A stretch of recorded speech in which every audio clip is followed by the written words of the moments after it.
As we get underway in Game 5, Nate McLouth leads it off against CC Sabathia. McLouth a spark plug at the top of that lineup, and he's also been a big production guy for the Orioles in this series. Swinging at the first pitch, Curtis Granderson tracks it down for the first out.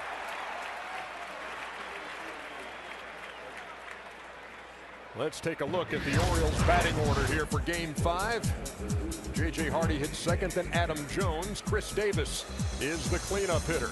Matt Wieters is behind the plate.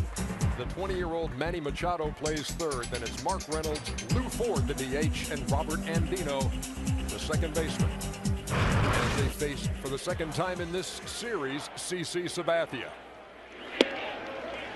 Well, the big key for CC Sabathia is any pitcher who pitches this game, you got to be able to command your fastball. And then once you start the game, it's just like a regular game. Everything leading up to it makes you think more about the elimination game than anything else. Once you actually throw your first pitch, you're pitching a big league game. 0-1 up and away, and the count even. What CC did so well in Game 1, he had command of his fastball, slider, and changeup. That changeup very underrated. And the scouting report, I would say, saddle up, get the big saddle on your back, carry your team home sweet home. He loves pitching at home, and then harness those emotions. In the air by Hardy, and Swisher calling for it. 2 up and 2 down. There's the way the Yankees line up defensively. Ichiro, Granderson, Swisher around the outfield. No Alex Rodriguez today. Eric Chavez with his 6 gold gloves plays third. Jeter, Cano, and Teixeira, and Russell Martin again behind the plate catching CC Sabathia. Here's Adam Jones, who has really struggled, Cal. 2 for 19 in this series, 2 for 22 in the postseason. Well, I had a chance to talk to him a little bit. He is fighting his emotions. He's trying to figure out, how do I play in this environment? And I just told him, hey, it's a learning experience either way. And last night's game, I think that long extra inning game, the last couple of at-bats, he felt pretty good about himself.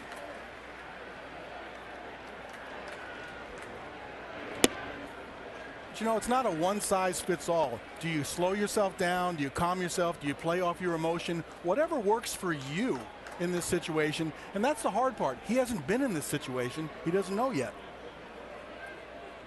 26 years old is Adam Jones, had a career-high 32 home runs this season. 2 balls and a strike as the right arm went up by home plate umpire Mike Everett. I think as a pitcher, you don't want to wake anybody up, meaning if there's been a successful formula, stick with it. You don't need to outthink anybody. Just keep going to where they're aggressively been outside the strike zone. Last night, there was not a need to throw many strikes. We'll see how today fares. Count even, 2 balls and 2 strikes.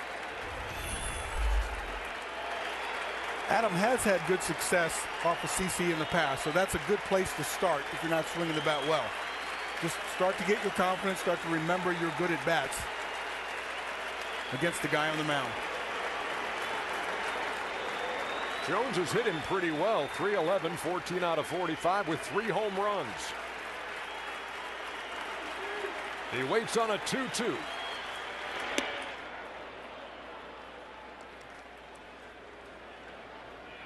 Kind of interesting today, a 5 o'clock start time. Normally Yankee Stadium's filled. It'll take a little while to get it filled today based on the traffic and everybody getting here. But early on, they've let the team know that you realize this is an important game for them to continue watching their team.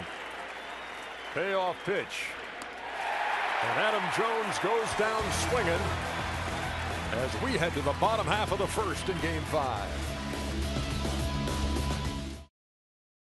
We head to the bottom half of the first inning at Yankee Stadium. And we take a look at the New York batting order. Derek Jeter once again in the leadoff spot. Ichiro hits second. Robinson Cano in the 3-hole, and Mark Teixeira hits cleanup. The hero of Game 3, Raul Ibanez, the designated hitter today. Then it's Nick Swisher and Curtis Granderson, who are really struggling big time. Russell Martin had the big home run in Game 1 of this series, and Eric Chavez plays third base, and he hits ninth. Jason Hamill on the mound for Baltimore. Well, when he started in game one, we didn't know what to expect, and I don't know that he did. But they've been nursing a knee injury, hadn't pitched in quite some time, and he did exactly what every Oriole starter has done. Don't change anything. Limit the traffic, no big inning. The Yankees have only had one multiple inning, and that was the 9th inning of game one. That's the only crooked number they've been able to put up. That's why the Orioles are in this series. Yeah, they scored 5 in the 9th in game one to break open a 2-2 tie. Jeter tried to check his swing and could not. 0-1. That first pitch is scouting report. That's all that is. That's just making sure you realize that Jeter's up there and you don't want him to get this crowd and everybody into it. Just throw him a first pitch slider, and he couldn't hold his swing back. Jeter hitting .421 in the series, and he's behind in the count. 0-2.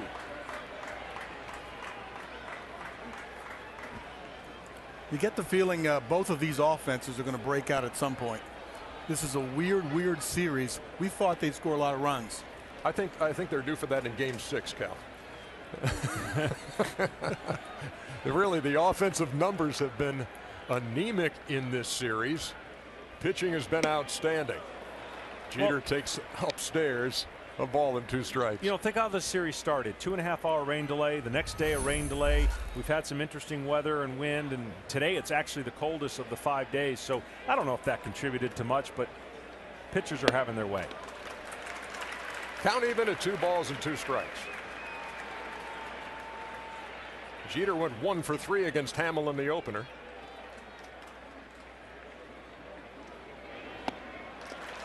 He will work a count, and he's worked it full. 3-2.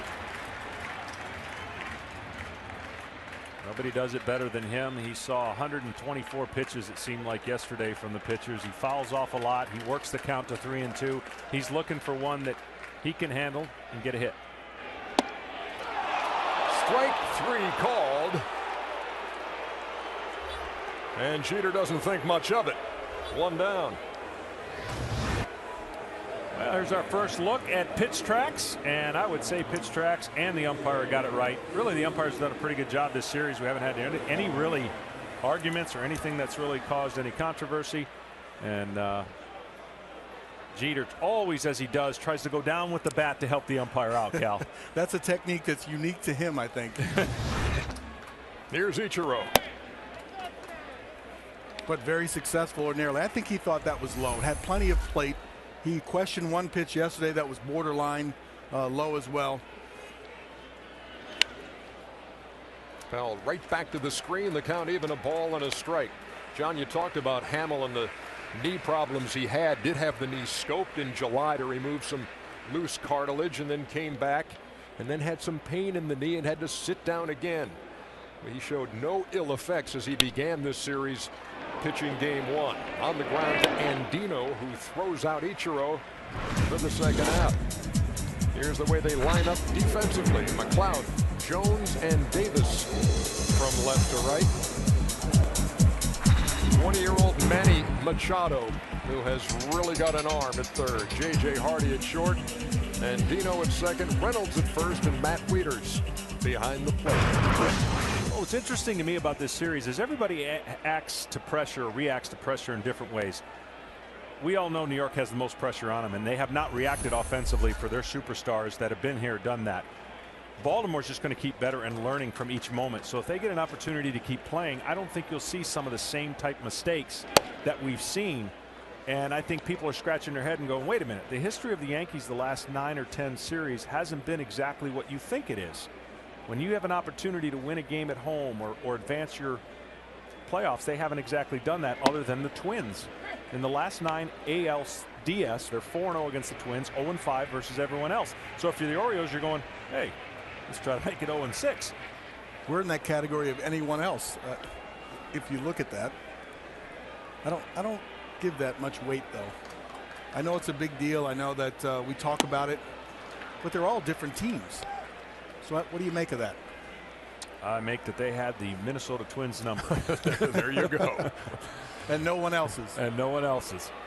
You talk about the struggles of Alex Rodriguez bench today, but Robinson Cano has struggled, hitting just 111 in this series, 2 out of 18, and this from a guy who came in after hitting in 9 straight games, 9 multi-hit games in a row, 615 during that stretch, but he has struggled here against the Orioles. And you know, I don't know, Cal, how you feel about this, but as a pitcher, when guys behind you aren't doing too much, you have more freedom to do what you want against a guy who typically in the middle of their lineup, 3-hole hitter, their best hitter, and maybe that has some pressing issue and going after pitches that you normally wouldn't and being less patient.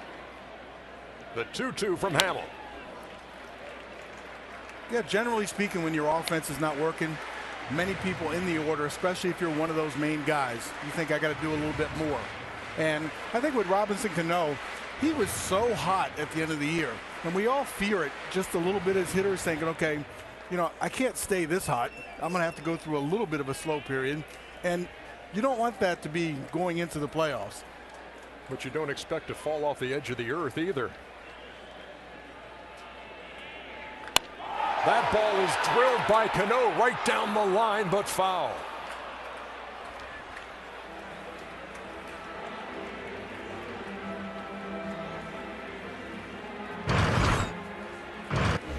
As a pitcher, you never thought you'd see this. In other words, when you want to have fun with somebody, you go, hey, did you get the limo? Make sure you got to the game. Normally, you would never say that about those 3 guys. Well, Cano was 24 for his last 39. You're finding ways to not get him to the park if you're a pitcher in that stretch. Tapped up toward first, scooped up by Reynolds, and it's a 1-2-3 inning for Jason Hamill and the Orioles.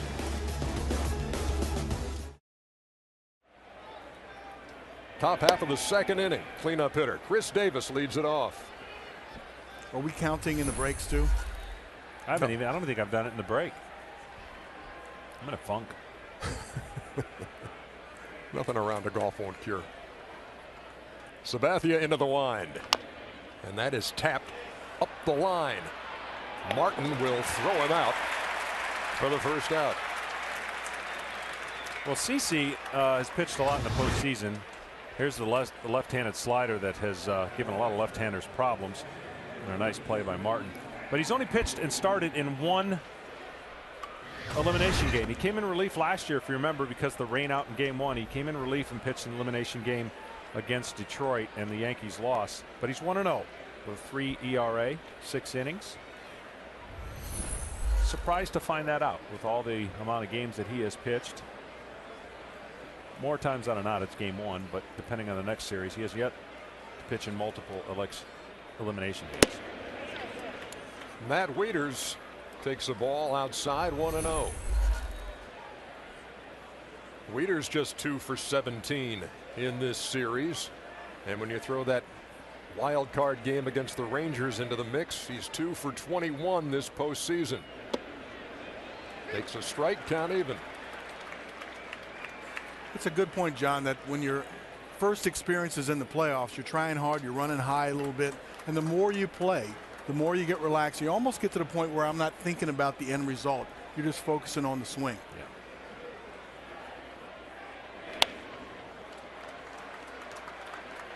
Because all hitters that focus on the end result don't do too well.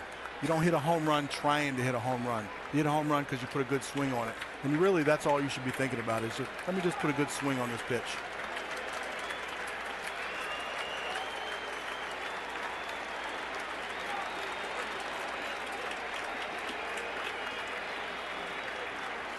Wieters waiting on a 1-2 from Sabathia. Breaking pitch gets him looking.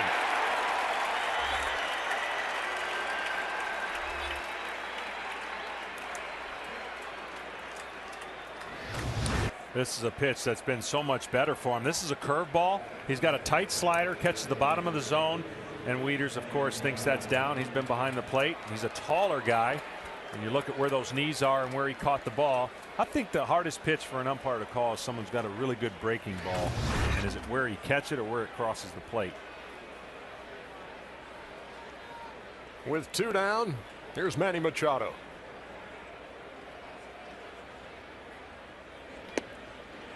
To your point on the hitters, I think what makes it tough here in Yankee Stadium, and obviously yesterday was so special for the bullpen to go 7 1/3 and not give up a run. You're so enticed to hit a home run. This park gives up so many home runs, and I think the hitters fall prey to the park sometimes and thinking, oh, if I could just hit one swing, game over. And you saw a lot of that yesterday. A lot of vicious swings, not a lot of adjustments or short swings at all. Only 6 home runs hit in this series, which features the 2 top home run hitting teams in baseball. They've all been solo homers. One of those by Machado. And to that point, when a right-handed hitter goes into Fenway for the first time, he gets into so many bad habits trying to hit the ball over that fence that when the game time comes, he can't fix himself.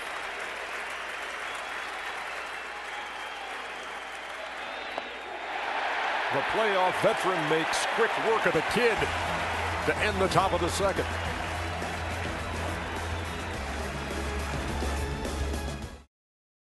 We head to the bottom half of the second inning in the decisive Game 5 of this ALDS between the Orioles and Yankees.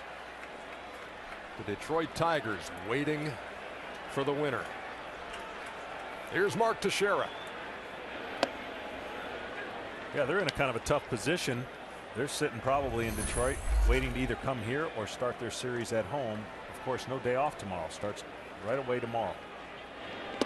Tremendous effort they got from Justin Verlander in the clincher in Oakland, John. Yeah, you could almost see a game like that where it's lined up. Don't need a closer.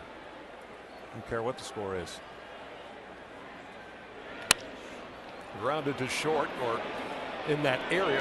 Manny Machado, the third baseman, over there with the shift, makes the play, but you score it 5-3.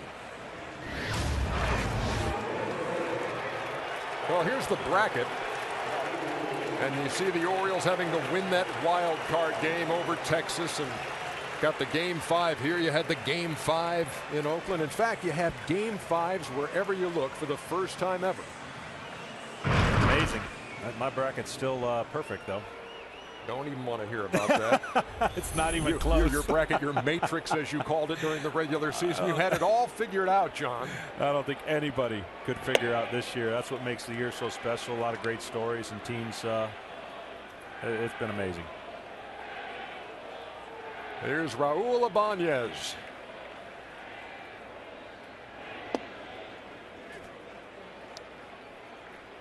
I tell you what, that Game 3 performance, you still just can't get over what you saw from Ibanez to come off the bench. Tie it in the 9th and win it in the 12th. That ball's hit on the button to center, and you saw Adam Jones blow the bubble, which means I got this, except the other night when the ball drifted over his head. 2 down. Yeah, that's one of those unconscious habits that he's developed over time, almost like sticking your tongue out. It means nothing, but it looks really bad when you don't catch the ball. Well, see, that bubble was bigger. His other bubble did not have time as he was running faster to actually blow it to the perfect circumference. 2 down for Nick Swisher. 2 out of 15.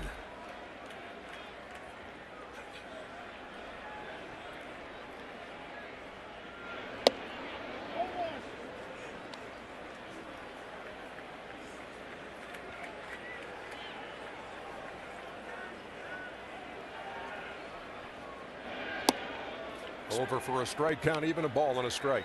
Explain, if you will, eye black for people at home don't understand the difference of a semi-night game wearing an eye black. You mean besides just for aesthetic decoration? Yeah.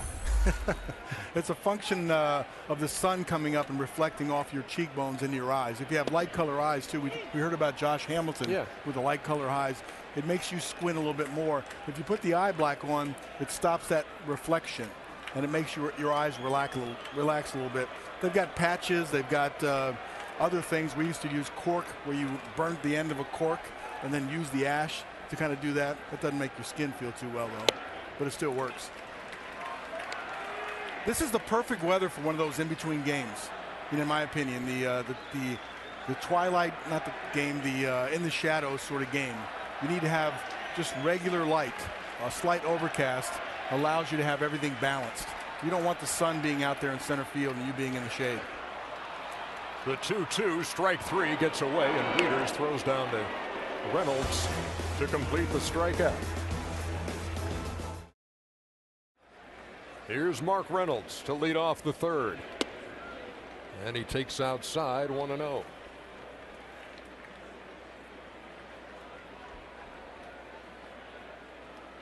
Reynolds, who homered 7 times against the Yankees in the regular season, yet to connect in this series. Talked about the ideal hitting conditions. It's not looking like the ideal hitting conditions in the first couple innings so far. Pitchers are having their way again.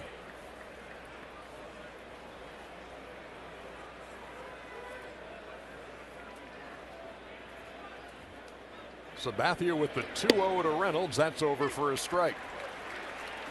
Orioles hitting 197 for the series. The Yankees 216. On base percentage 238 for the Orioles, 280 for the Yankees. Maybe they need the shadows. Let's make it harder.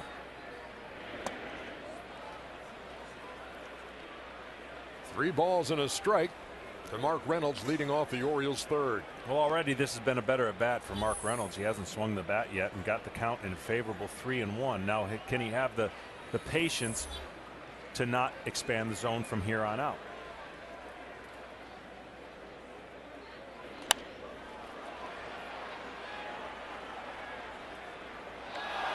You know, there's an interesting distinction. You know, some people think that you wait, you know, to see if it's a strike and then you hit, but you actually go to hit and wait until you see it as a ball to try to hold up. So you're aggressively selective. If you wait really long till the ball says it's going to be a strike, you've waited too long. 3 balls and 2 strikes. Sabathia to Reynolds. And we'll do it again.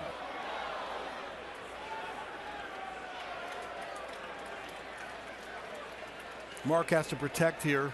CC's been known to drop a changeup in hitter's counts, and 3-2 certainly is a hitter's count. He threw that changeup to Adam Jones and got him on a strikeout in the first inning.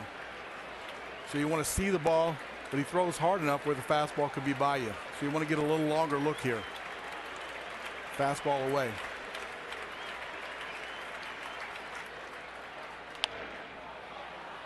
And Reynolds fouls off another payoff pitch. So, John, when I look at these numbers, and in the regular season, Yankee pitchers rank #1 in the American League in walks allowed, fewest walks allowed. They've only walked 6 in this series. Would it pay for Oriole hitters to be more patient, or are the Yankee pitchers always around the plate that much? As Reynolds goes down swinging. That's the reason right there. You do not have to throw strikes in counts that require strikes sometimes. And I think you feast off the aggressiveness of a young team that has got a lot of free swingers. This ball at no point ever started out as a strike. But because you want to hit, and to your point, Cal, and I think the trigger is not as comfortable in a regular season game as it is a postseason game, you're more apt to go out and get it and less be able to trust what you can do. Does that mean you give the pitcher too much credit? I don't know. I just think being in the moment, learning, has made it difficult. Lou Ford is the designated hitter, and he takes a strike. Well, there's another factor too. They got good stuff. CC's got good stuff, and they know where they're throwing. This is a good staff overall. And when you do pound the strike zone, and you do get into a situation where CC can drop that breaking ball on you, it looks like a strike just for the brief moment, and you feel you got to get that head out. Yeah. By that time, it's too late.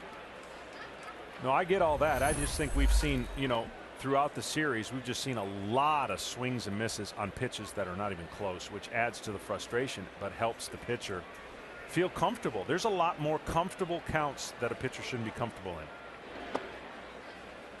Ford takes down low, 2 balls and a strike. He's got a couple of home runs in his career off Sabathia.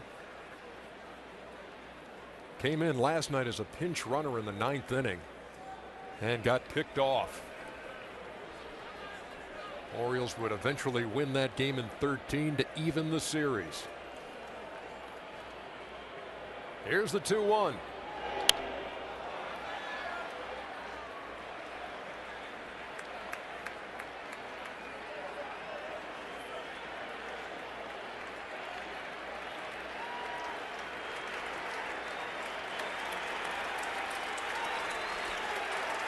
Ford had a couple of hits off Sabathia in the opener of this series. In fact, when he doubled in the ninth, it kept CC from a complete game as he went 8 2/3. Back foot's a little bit outside the box. I love it too. You can start out with your foot right on the edge of the line, and as the bat starts to develop, you can start to sneak it back a little bit more. Get a little bit longer look at CC's fastball. I'd wipe that line out though, so you had no reference from where it is. Full account to the second straight hitter here in the third. In the air, shallow left. Ichiro on. 2 down.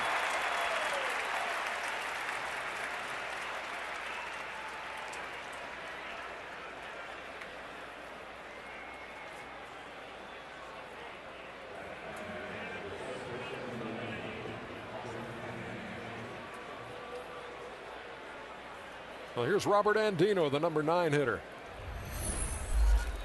Swung a pretty good bat here in the postseason, Cal.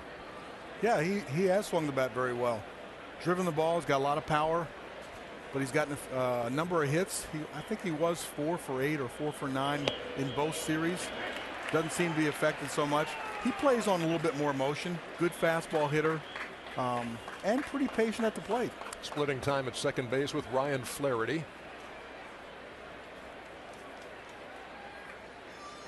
And Andino in the starting lineup today against the left-hander Sabathia. Here comes the 0-1.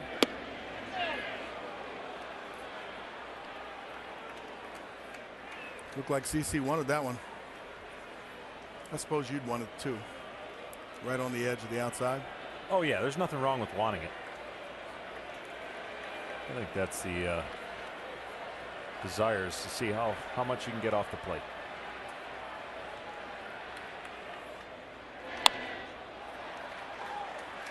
And Sabathia ahead. A ball and 2 strikes.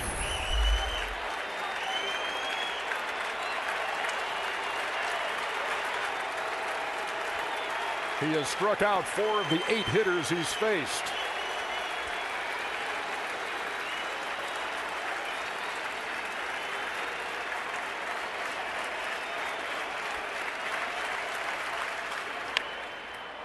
In the air to right field. Routine for Swisher. 3 up, 3 down for CC again. Bottom half of the third inning. Game 5. Orioles and Yankees. It has come down to this one game in the ALDS for the right to meet the Tigers in the ALCS best of 7. Here's Curtis Granderson. Well, a game like this, each pitcher would love to have this scenario come out and make a good first impression. Well, CC's definitely done that. 9 up, 9 down, and Mr. Hamill is trying to duplicate that. If this were a fight, it'd be hard to score it anything other than a draw the first couple innings. 1-1 to Granderson, who has struck out 9 times in the series. You know, John, I'd never thought that a pitcher pitched against the other pitcher. But it might be the case here today. If CC keeps throwing up these perfect innings, it's pressure on Hamill to do the same. That ball is hit well by Granderson, but it'll hang up for Davis. And that's 1 down. Well, I can tell you exactly from firsthand experience, you don't start out doing that. You really don't. But the longer the game goes, you start looking at the other guy's impression going, shoot. He's not giving up nothing. I can't give up anything. So, yeah, the longer the game goes, you think about it, but you're focused on their lineup and not creating any kind of, you know, it's almost a game. Who's going to pitch out of the stretch first now? Both guys have done a great job. Here's Russell Martin swinging at the first pitch. And that ball is out of play. 1-1. That's why I think first impressions are good for your own team and for the other team. Your guys go, hey, he's on today. All right, let's get him 1. Let's find a way to scratch one in there.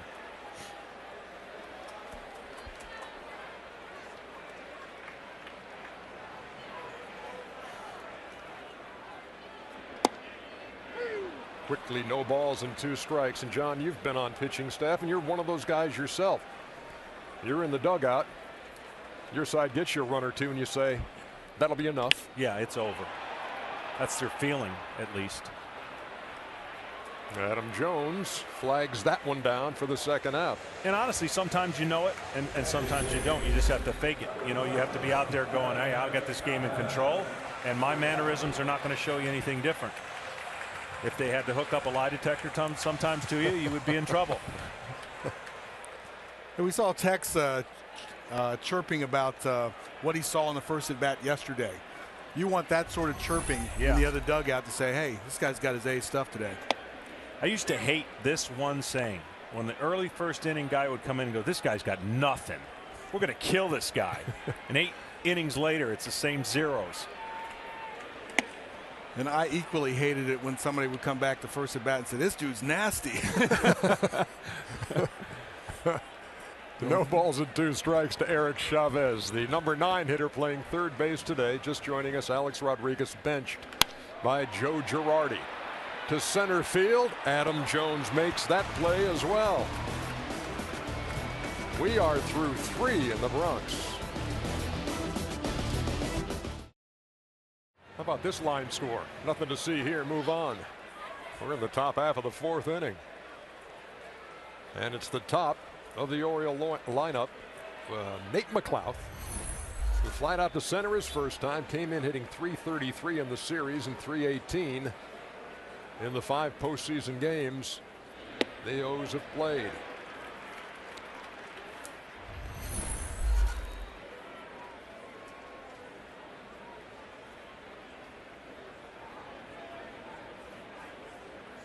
McLouth homered into the seats in right last night.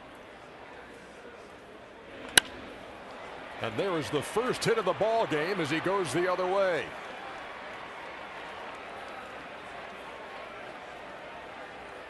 It's really been the first hittable pitch that CC has thrown in any of the counts. He's trying to go away and elevates this ball and makes it easier for him.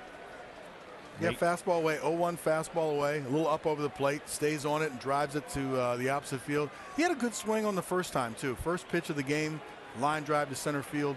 He's been swinging the bat well, staying on that pitch. That ought to leave an impression. If he comes up in a game situation, he's more than likely going to get a breaking ball.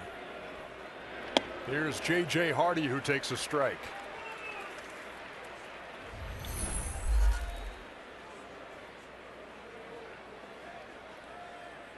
The Orioles were last in stolen bases in baseball.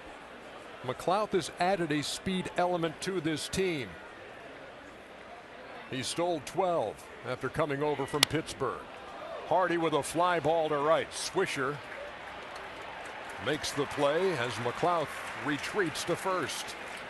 Let's check in again with Craig Sager. Segs. Well, the Orioles are well aware of the history and tradition of the Yankees, but Adam Jones says the last thing he needs is turn batting practice into a night at the museum. To help drown out the Jumbotron constantly celebrating the Yankees' 27 championships, he brought out a boombox for the batting cage. He said, hey, this made me feel far more at home, and hopefully it will relax the team. Adam Jones trying to shake things up a little bit. His postseason has been a struggle with his strikeout in the first inning.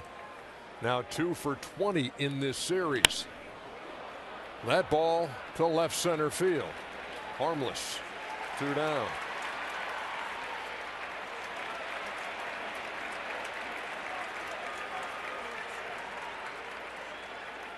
Well, when you have a situation like this, I know a lot of people at home saying, well, what can the manager do? Can he try and make things happen for his offense? Well, not necessarily. Even if you try some hit and runs when you're swinging and missing, you're very limited. You don't have team speed other than a guy or two, so you're at the mercy really of what the pitcher gives you and what the game gives you. Other than that, you got to hope some guys get hot.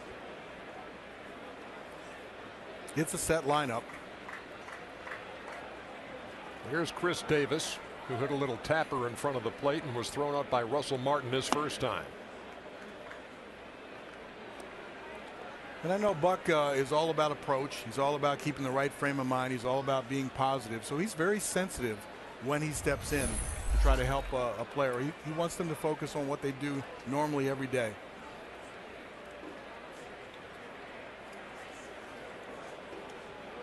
McLouth with the lead at first, and there he goes. The throw by Martin, late. McLouth with the stolen base, and he's in scoring position with 2 down.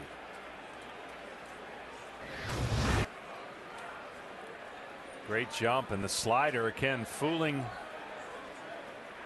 Davis. By him swinging makes the catcher stay back just a fraction more, so he doesn't get out and deliver the ball to second base in a timely manner. But the sliders that he'll face today will not be the sliders he faced, I believe, in game 1, where he got a couple hits on pitches that rolled over the middle of the plate. Big swing came up empty, 1-2.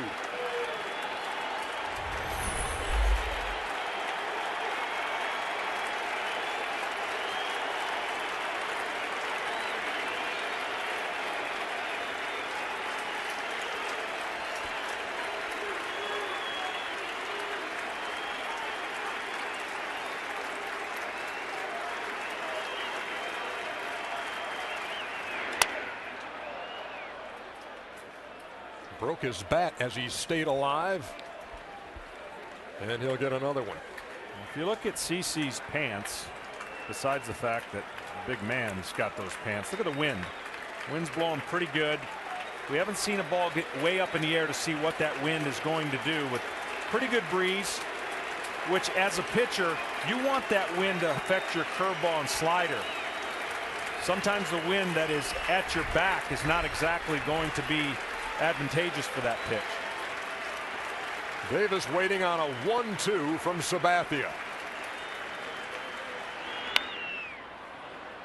Now I'll say this, the wind at your back means a good thing for your pitcher because it's harder to drive the ball out of the field, but it does come into play. Weather like this, grip, everything you're trying to do. Everybody would like ideal weather circumstances, but it is what it is, and you adjust accordingly. Well, I know knuckleballers, R.A. Dickey, would benefit from the wind blowing in his face to make the knuckleball move more. But it really affects a pitcher with conventional stuff?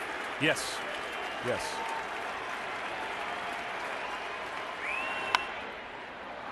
In the air to center field, and Granderson on the run, and he makes the play just shy of the track for the 3rd out.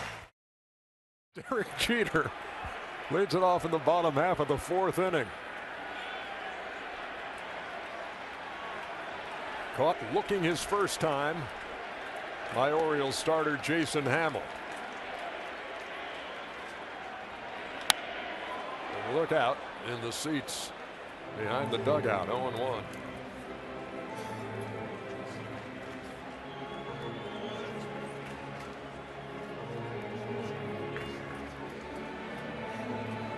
Hamill with 2 strikeouts through the first 3.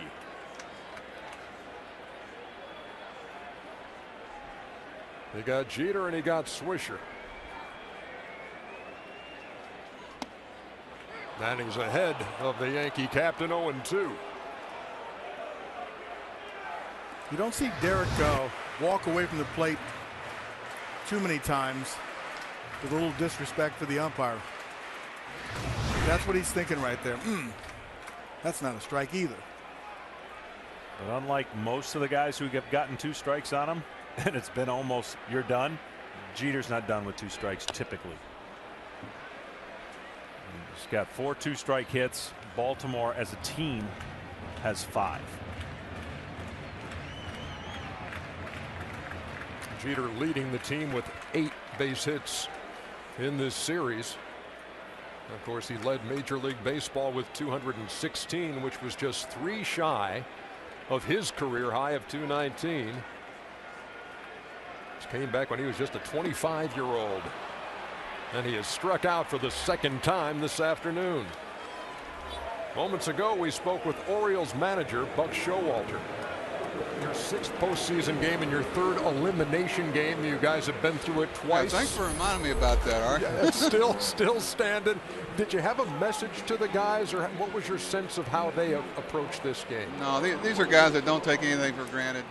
They don't want Captain Obvious as their manager, okay? And so the last thing you want to do is have them look at that. That really shows a sign of distrust. And this is a club that's been easy to trust, and they know the task ahead of them. It won't be easy, but it won't be from lack of effort. Hey, Buck, not a lot of hits in the first 4 innings, but to me, it looks like they're having a little bit better at bats. A little bit. I think it's a given certain things when you're facing a guy like Sabathia, and the key to our ability to compete in this game is going to be our pitching. But it's more than likely going to be a low scoring. CC doesn't give up too much, but if we get an opportunity, we got to take advantage of it. Our thanks to Buck Showalter for his time as Ichiro fouls it over there toward the Yankee dugout. Talks about low scoring games and runs have been at a premium. And for the Yankees, their last 5 home postseason games, including today, total of just 9 runs. That's tapped to second, and that's an easy out, and Dino to Reynolds for the second out here in the 4th. What's amazing to me too, guys, when we look at how close the season series has been, this series is really just a reflection of the way things went the last month of the year of the season, because 10 times the Orioles caught the Yankees in the standings, never could pass them.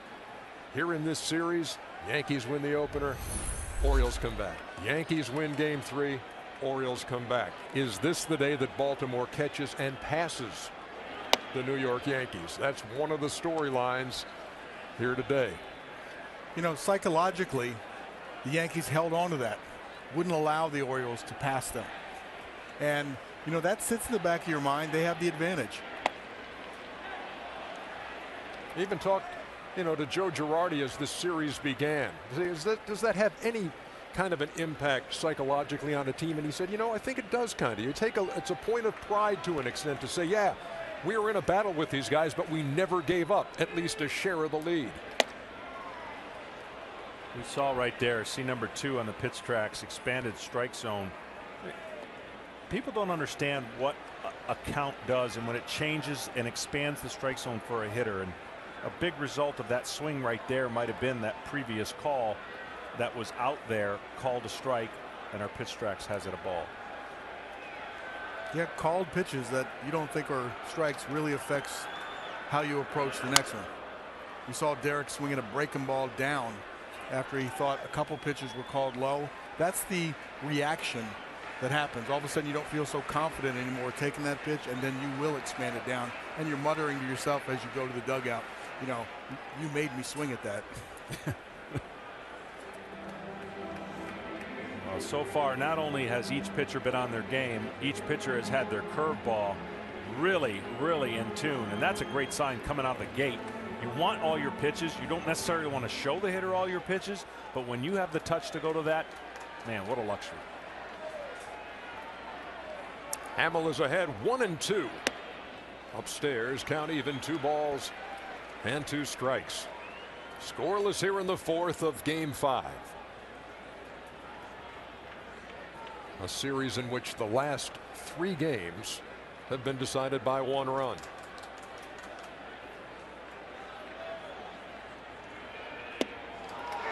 And there is strike 3 called to Robinson Cano.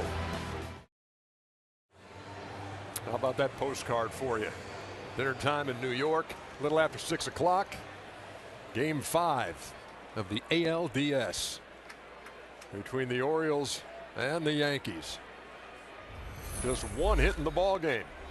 It belongs to Baltimore, and Matt Wieters leads it off in the 5th.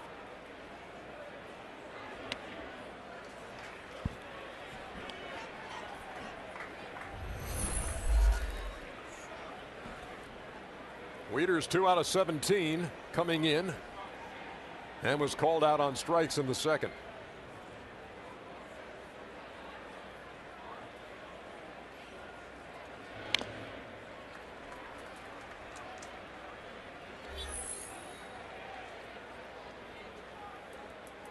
You talk about a couple of pitchers dialed in a critical game 5. CC and Hamill.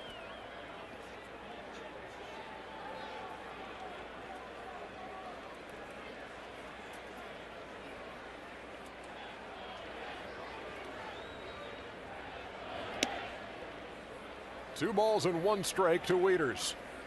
You know, we take for granted when you're on a mound and it's all nice and fresh. Look at that landing area. Well, the reason that comes into play, you've got two big guys. So their landing area is generally in the same area, and they throw from the same side of the mound. Even though one starts from the right side, he moves his foot over. So in a game like this, you're hoping that you can put and make your implant on where you land and not have somebody else affect it. This is where CC lands. We'll get a chance to see where Jason lands when he pitches the next inning. But little in and outs of the game that you don't really pay attention to, but a pitcher sure does. And there is a leadoff walk in the 5th to Matt Wieters. Moments ago, we spoke with Yankees skipper Joe Girardi. All right, Joe, at this point in this game, you're still looking for that first hit, and I know you've had guys struggling. How difficult was it to sit A-Rod down today? It's a difficult decision. You know, it's one of those tough decisions that a manager has to make. He's meant a ton to our organization. He was a huge part of our success in the playoffs in 2009. But, you know, I had to make a decision today, and it was tough. Hey, Joe, you fought for home field advantage. You got it so you could have CC in game 1, possibly game 5. Can't ask for your horse to start out any better than he has. No, you have two guys throwing extremely well, and runs have been at a premium in this series, and we're going to have to find a way to scratch a couple. Thanks to Joe Girardi for joining us in between innings. Matt Wieters with a lead at first. Manny Machado at the plate waiting on an 0-1. Count even. A ball and a strike. Machado struck out his first times. Sabathia has struck out 4 and walked 1 and has allowed 1 Baltimore hit.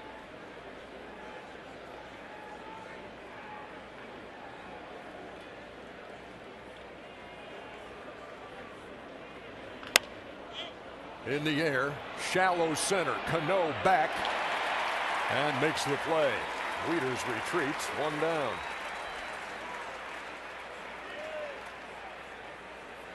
Tell you what, there's some great second basemen in our league.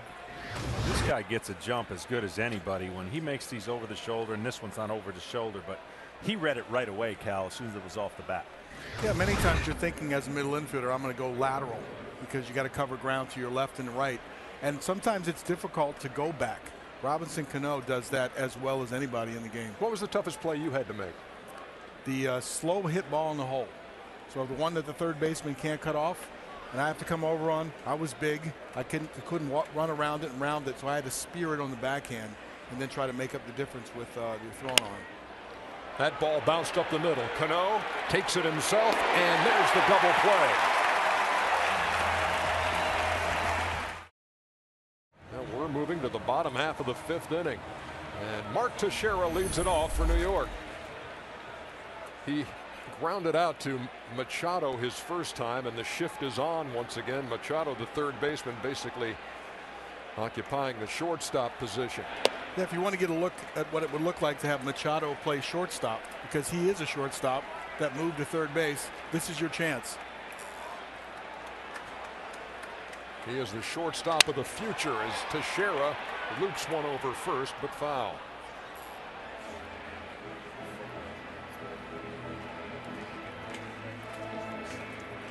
And Tex wants a new bat.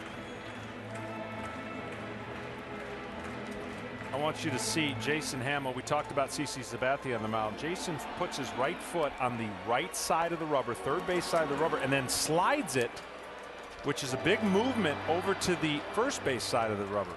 CC already starts his foot angled, so it's a little slide move that rarely you see. So you watch him start out, and then he goes all the way over to the first base side to create that angle.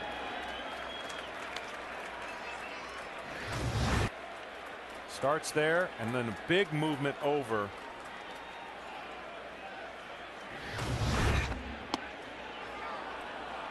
Caught the corner. 2 balls and 2 strikes. To me, this is a lot of movement, but he's been doing it consistency, and you can see where he lands just a little bit on the other side of where CC lands. Hamill working quickly, and there is the first Yankee hit. And it comes here in the 5th. Teixeira found an opening over the shift.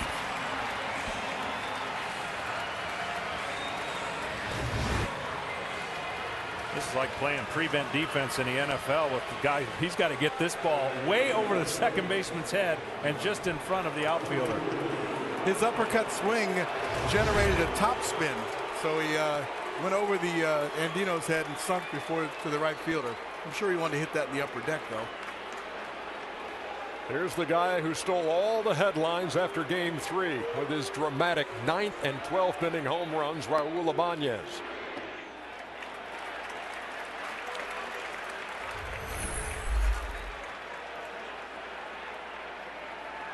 Once again, they're not holding on to Shera. No fear of him taking off to second base. First baseman's playing back. He's getting a pretty good lead. Nonetheless, they're not fearing him. And there he goes. And Wieters with the throw. It's late. Teixeira swiped it.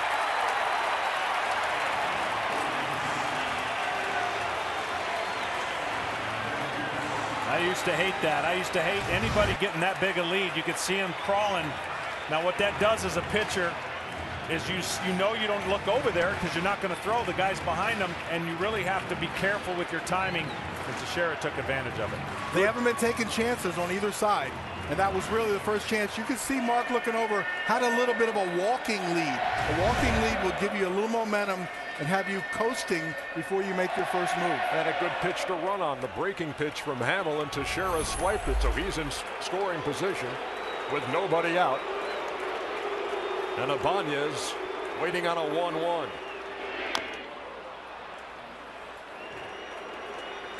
One and two to Ibanez. Pops it up. Will it stay in? No, it's a couple of rows back as Wieters gave it a look. You know, that stolen base is really big. You get to second base with no outs. Now Ibanez can pull a ball to the right side of the infield and advance them to third base to give them their best chance to knock in a run.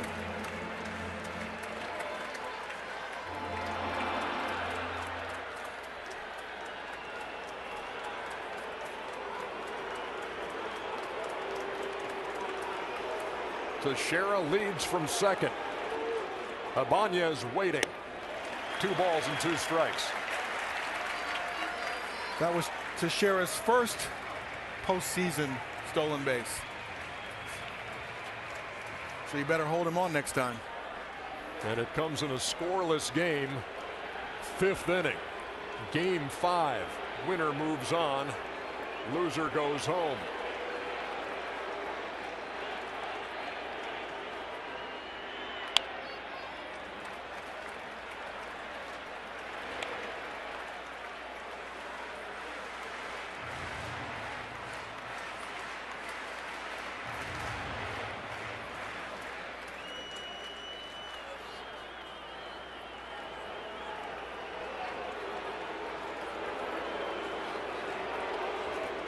Hamill did not allow a hit through the first 4 innings. Teixeira reached here in the 5th. He leads from second.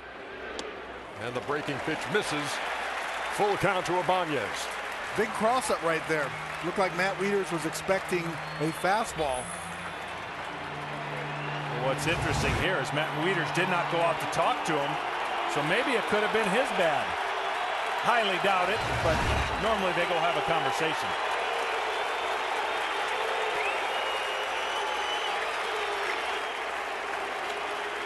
The 3-2. Past second base, into right field, base hit, and the Yankees have the lead.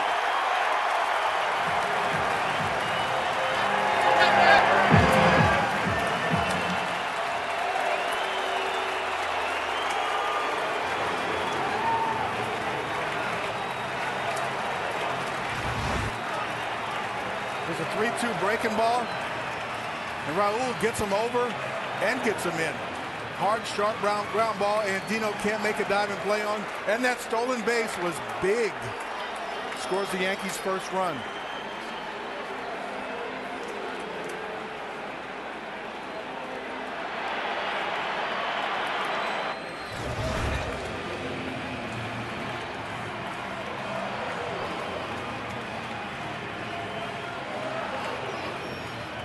That curveball actually backed up away. It's supposed to come back in towards his hands, allowed him to get the ball back up the middle.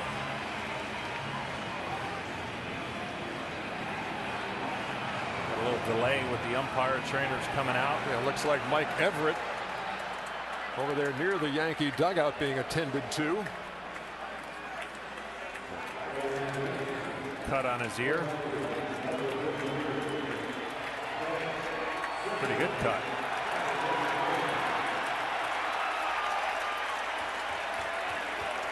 He says he's ready to go with Ibanez at first and nobody out. And the Yankees breaking on top here in the 5th, 1-0.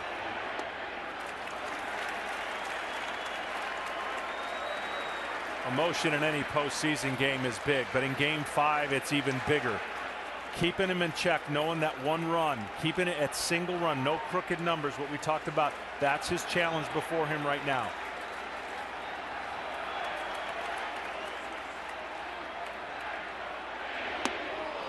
Swisher, who struck out his first time, waves at that. 1-1.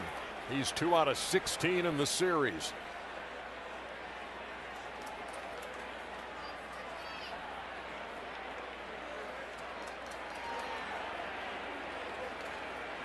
Hamill sailed through the first 4, running into trouble here in the 5th. To short. 6, 4, 3 double play.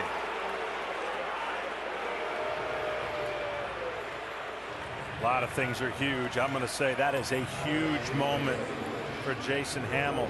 First time you get out of the stretch, you give up a run, runner on first, nobody out. You get the hitter to jam himself and hit it to shortstop. Taylor made double play. This is what the Orioles, I'm amazed. I know I'm not supposed to be in the Game 5, but this is what the heartbeat of those pitchers. I think you could say Tums or ALCS, they're just, maybe they're numb. Maybe it's numb. Granderson swings at the first pitch and fouls it back. But each time they've had to face a situation like this, they've gotten out of it. They've done a great job. The 9th inning was the only time where you see things unraveling really quick. 9th inning of Game 1, exactly. Right. And we've seen it since the wild card game. When they need a double play, they've gotten it. Got a big one last night when McLeod made the catch against the wall and doubled off Russell Martin. And after back-to-back hits here, yeah, the Yankees have scored, but a double play cleared the bases. And Granderson going to the gap. Base hit. Just his 2nd hit of the series.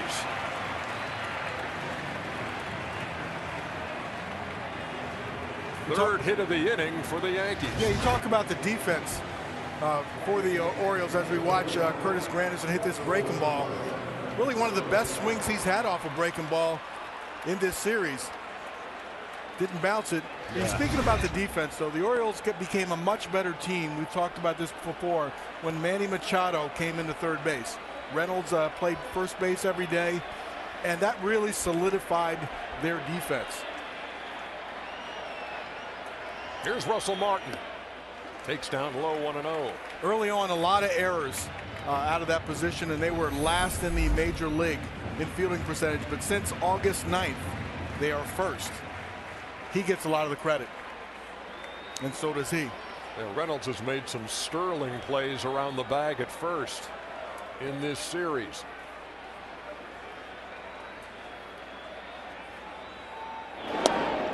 Granderson gets back. I know Granderson had 43 home runs and he's turned into a home run hitter. I'm just surprised he only had 10 stolen bases on the year. This is a guy that can steal. I would look for him to be aggressive here with 2 outs. It looked like right there the throw over kind of got him crossed up. Might have had an inkling to try to go.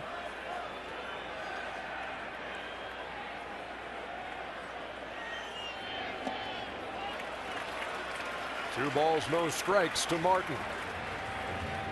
Matt Wieters throws really well behind the plate, and the Orioles have cut down a good percentage of their base stealers, roughly about 38%, which puts them right up there in the top of the league. But this is a good chance to take a chance. We saw it earlier this inning when Mark Teixeira, not being held, stole second base, came around to score. And it was Raul Ibanez who knocked him in.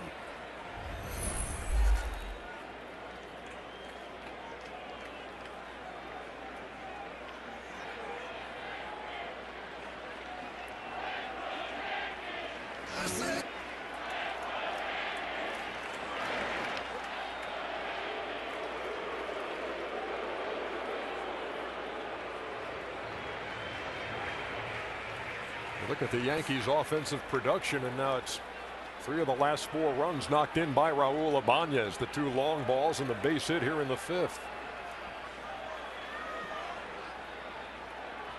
Granderson on the move. The throw by Wieters will be late.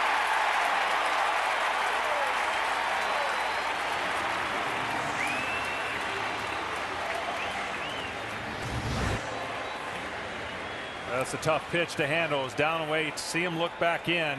Great release, but all he could do was make it close. This pitch was down. He has to reach for it. And a good jump by Granderson.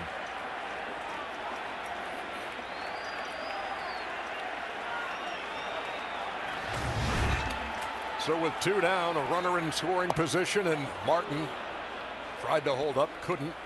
3 balls and 2 strikes.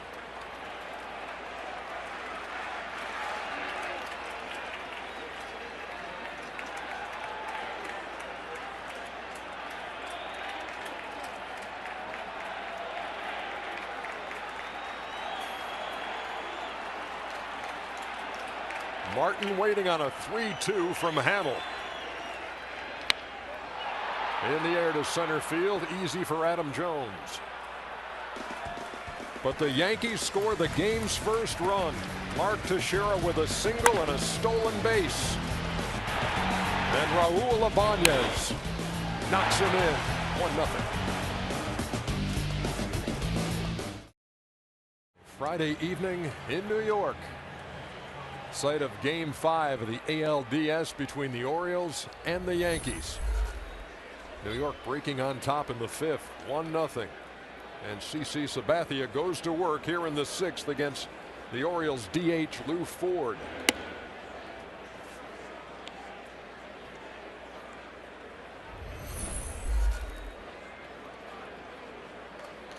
Ford flat out to left his first time.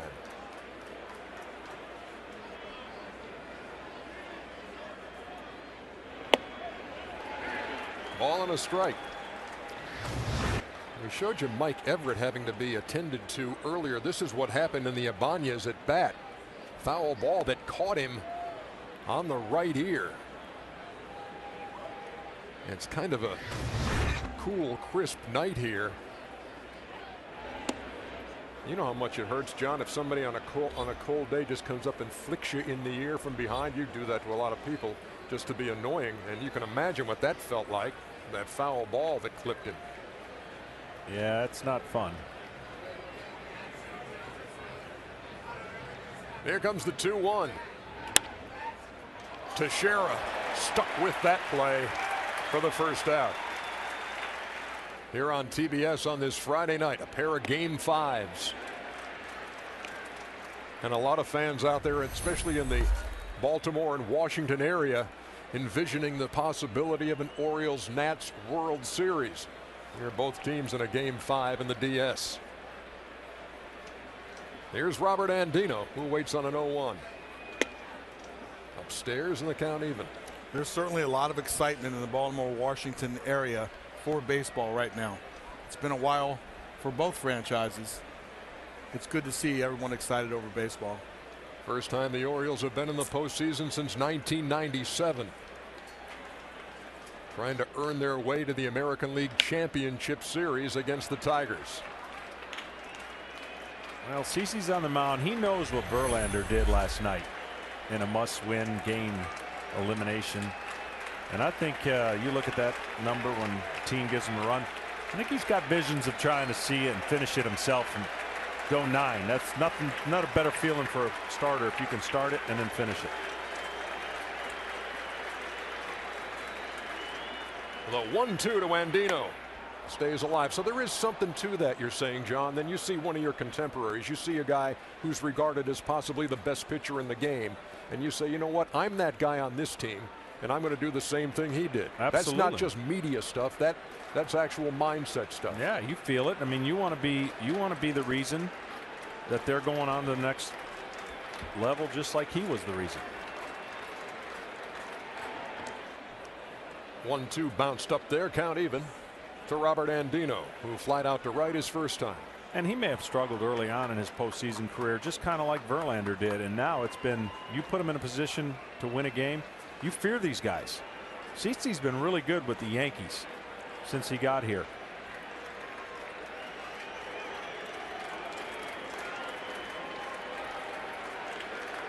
Two balls, two strikes. Here it comes. And at Yankee Stadium, he's 3-1 with a 2.12 ERA.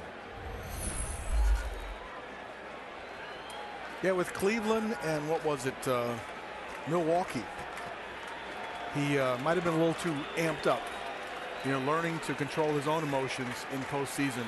But he's been a rock with the Yankees.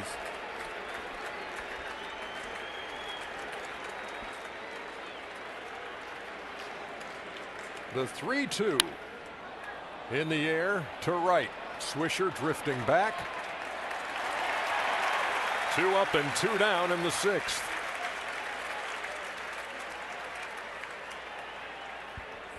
Yeah, it was a little unfair to judge him with Milwaukee because he pitched on, what was it, 2 days rest every other day? I mean, I thought he was pitching every day.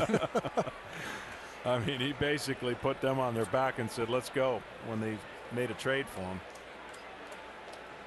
And he did lift up Tiny Prince Fielder and make it look like it was nothing. Sabathia has allowed only 1 hit in this game, and it came against this guy, Nate McLouth, the leadoff hitter.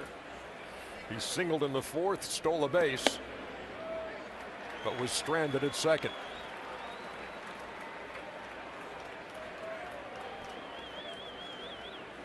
One of the first signs of actually trying to do something else to jumpstart the offense. Maybe drop a bunt down, make the infield come in. I suspected we might have seen a little more of that to this point.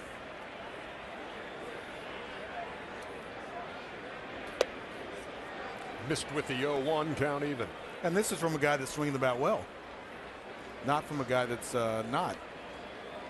And I've always said, if you know you're going to take, why not try it? I mean, not to put it down, but just fake like you're doing it. And that could have been the situation too. When you know you're taking, just square around, change the mindset of the team, even if you never intended to do it. 1-1 up and in. 2 balls and a strike to McLouth.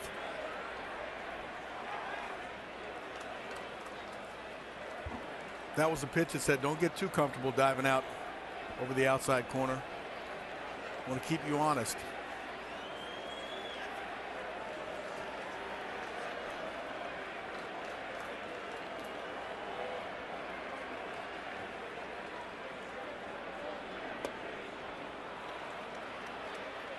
And McLouth ahead in the count, 3 balls and a strike. He flied out to center in the 1st, had that leadoff single in the 4th.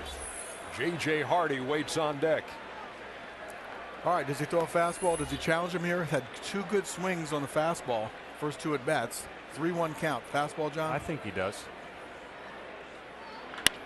That ball's in the air to right. It's along the line. Fair or foul? That is a foul ball. We had to wait. Field and Culberth is on the line in right. Buck Showalter wants to make sure. Man, that from up here where we are, that was very close. Hard to tell from up here. I thought it was fair, but wow.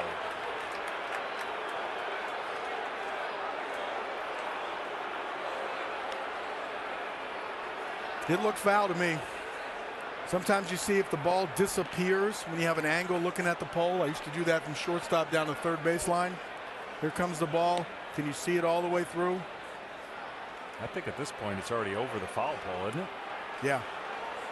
The umpires are going to gather now on the infield grass.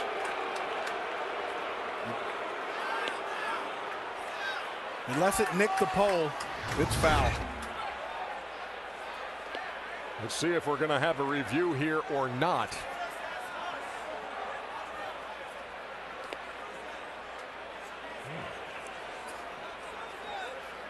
Everything here is going to be determined on the angles that they get to see, the camera angles.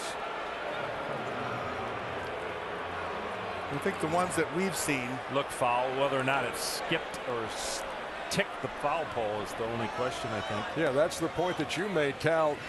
When we blew that up, to say, did it nick the pole by chance? Let's see if it changes direction. Hard to tell there.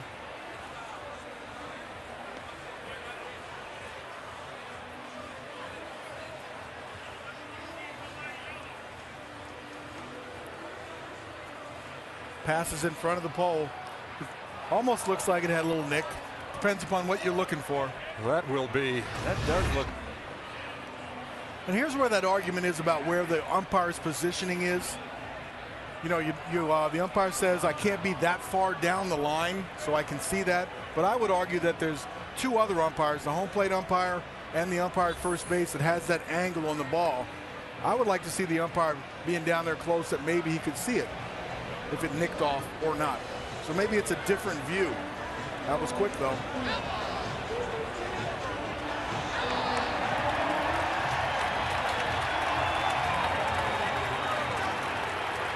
Well, he asked me if he'd throw a fastball in that situation. If you ask me again, I think he'd throw a slider. Now he'll change the pitch. And you could hear from the crowd reaction that the ruling foul ball will stand. Buck Showalter still wanting some clarification from Mike Everett.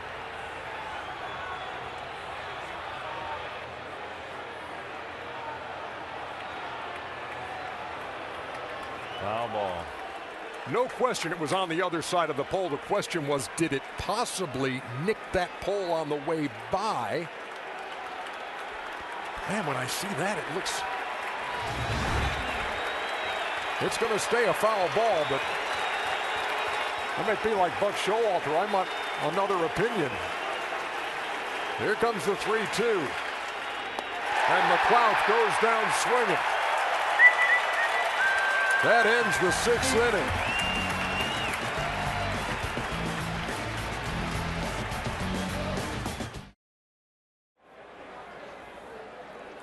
We move to the bottom half of the sixth inning in Game 5 at Yankee Stadium. And New York leads it 1-0. Eric Chavez leading it off. Fly out to center in the third.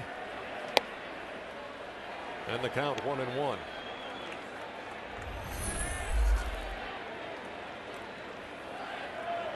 He's 0 for 6 in the series, starting at third base tonight for Alex Rodriguez, who was benched by Joe Girardi.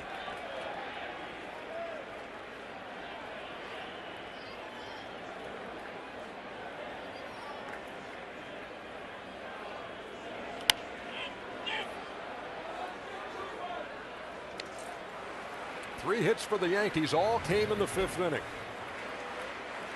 Teixeira with a single and a stolen base. Ibanez knocked him in. Granderson later singled and stole a base, but was stranded at second. And Chavez goes down swinging here in the sixth. Now, we looked at a million different angles of that shot by Nate McLeod. Here it is from the blimp.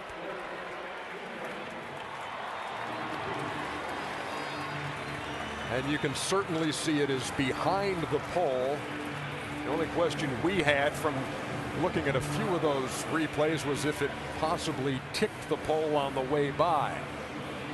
The umpires reviewed it. They said foul ball. McLeod struck out, and we moved on to the sixth. We had a good reaction from the Orioles dugout watching that down the line. They have a pretty good angle, not an exact one down the line, but it's shooting, and they were certainly optimistic. Instead of, they were hoping it was going to be fair all the way. Yeah, the first reaction I saw was from Nick Swisher playing right field for the Yankees, who immediately signaled foul ball. To the surprise of no one here at Yankee Stadium. That's like a fumble. Everybody says they've got it, right? It's like the opposite teams going to get those two reactions. Well, if you're the Orioles in a Game 5 situation, you just wanted to have a chance. Ideally, you want to be way ahead and a no-brainer, but here in the bottom of the 6th, you put your team in a 1-run deficit. You've got a great chance to compete in this game and still win the series. Can't ask for anything more. Jeter has struck out twice, swinging and looking. It would be a big relief for the Orioles if that ball is fair. All of a sudden it brings them back even 1-1. Now you're not thinking you only have 9 more outs, but that's the reality. The game is getting towards that end, and you got to figure out how to get even. It's amazing. The game goes longer. That 1-run deficit looks like a 3-run deficit when a pitcher has on his game. But when you think you can get to a pitcher, it's reachable. That's why the add-on runs late are so big that people don't realize. When you're on the mound and you're on the receiving end of a 1-0 lead and your team gets you 1 run in the 8th or 7th, you're like, wow. It's like the run they got off Pettit the other night in Game 2 when he was so mad at himself walking off the mound, and it turned out to be huge. 2 balls and 2 strikes to Jeter. Gives you some breathing room defensively too. That extra run gives you some breathing room. Yep. But defensively makes you relax as well. That missed. 3 balls and 2 strikes. You saw the shot of Mariano Rivera with the hoodie on in the dugout. And remember in postseasons past, John, when you had a lead of 1 or 2 and you had that guy coming on in the 9th, no, it was a done deal. Forget the 9th. He had 1 more inning. In some cases, he's going to pitch the 8th and the 9th. You played a much shorter game when you were playing the Yankees. You feared what he was more than anybody in baseball. 3 balls, 2 strikes. Ball 4 to Jeter. A 1-out walk here in the 6th. And for Hamill, his first walk of the night. I know the sad part for when you make this statement in 1996, he was the setup guy. And when he got out of the game, you actually thought you had a chance against their closer. And he was pretty good too, John Whitland. But you could see it coming. You know, you could see that he was going to be this kind of guy the rest of his career. You had to bring up 96 again, didn't you? It wasn't intentional. Ichiro to the gap. That ball well hit and off the wall. Jeter is around third. They will wave him. And the Yankees are on top 2-0.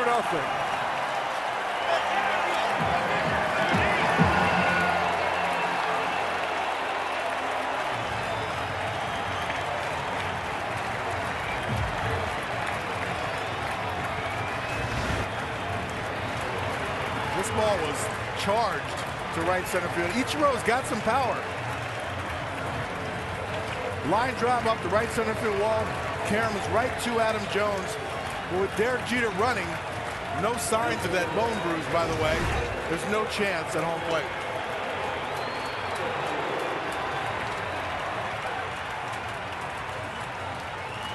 Ichiro was 4 for 22 with a couple RBIs before he stung that one off the wall. And now the Yankee lead 2-0. I didn't see the pitch, John. Was that a fastball, tailing fastball? Fastball. It wasn't a terrible pitch. He just almost looked like Ichiro made up his mind that he was going to ambush him on a fastball. The catcher sets up away. Probably caught more plate, obviously, than you want to, but not the end of the world in the lower right quadrant.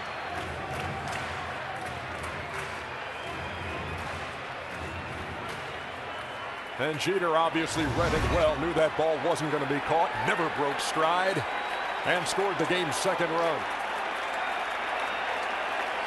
Left-hander Troy Patton getting loose in the Orioles bullpen as Robinson Cano steps in.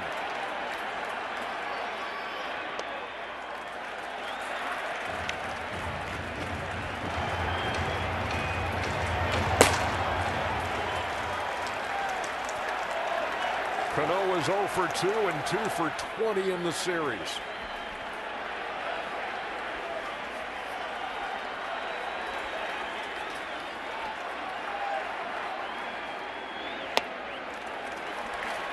Now, obviously, they're going to be careful here with a base open. They also have to be careful that Ichiro doesn't keep getting a bigger lead.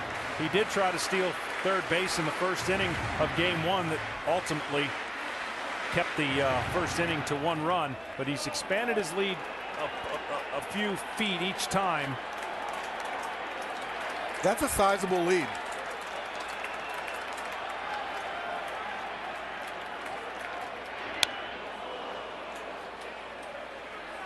And obviously, what you don't want to do as a pitcher is have get your sign, look back, go home, in the same type timing. You got to look back a couple times, change so that the runner does not see the same pattern, and then as soon as he sees the back of your cap, he takes off and gets a big jump. And kick me into what J.J. Hardy is doing here. You're trying to keep Ichiro close to the bag. Yeah, your pickoff is your best weapon, not bluffing. Bluffing,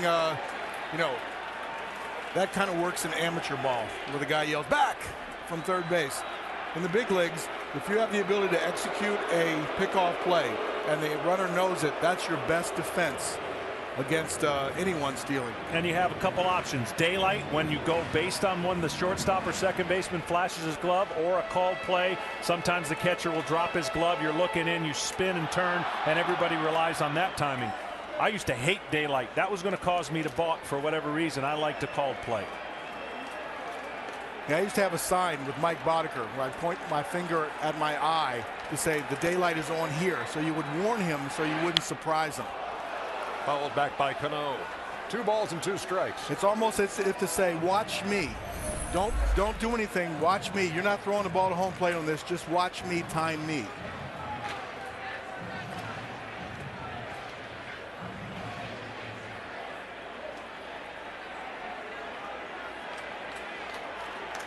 Cano settling into the box.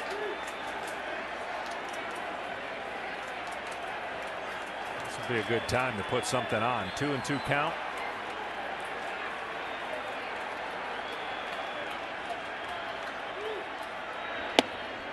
And Cano called out on strikes. He thought it was upstairs.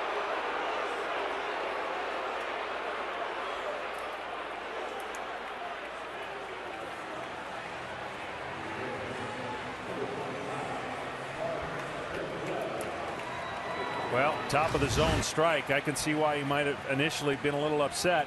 This ball's up above the belt. Rarely gets called. Now with the base open, they'll put Teixeira on.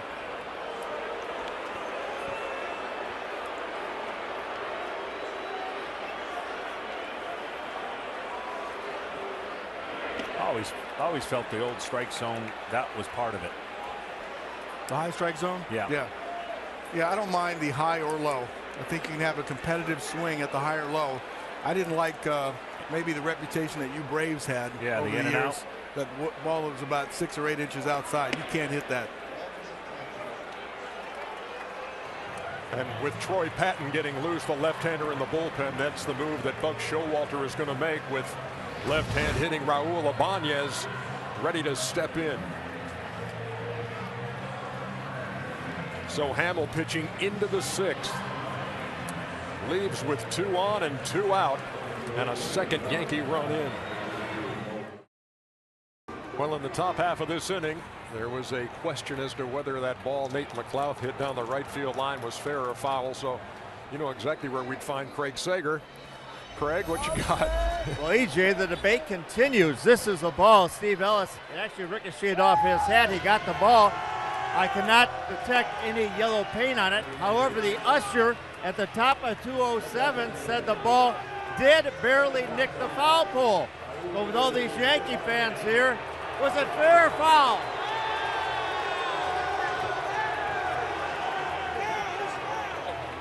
Well, I don't know if it's conclusive evidence, but they say foul ball. There you go, Steve. Yeah, it's not exactly a scientific survey, but entertaining nonetheless. Although one person said it actually nicked. The usher. Here's Ibanez with runners at first and second and 2 out.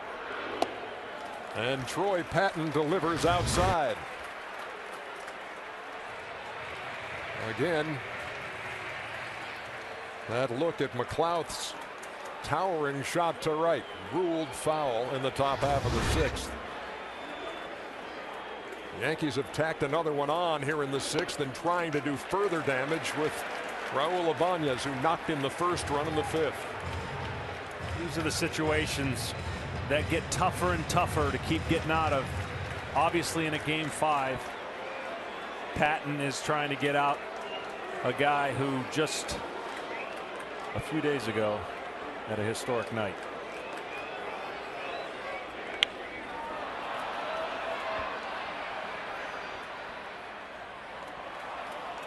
And part of that historic night, obviously, John, was the game-winning homer that did come off a tough lefty in Brian Mattis. Yeah, and it was the first one that Mattis had given up. And I think the one thing that you got to remind yourself is not give the guy too much credit. I mean, that's the tendency when you come in. You go, oh, I got to make a perfect pitch because he's hit 2 home runs or he's got a base hit today. I mean, that's the tough part of coming in the game. Runners lead from first and second with 2 out. Ibanez with a bullet foul.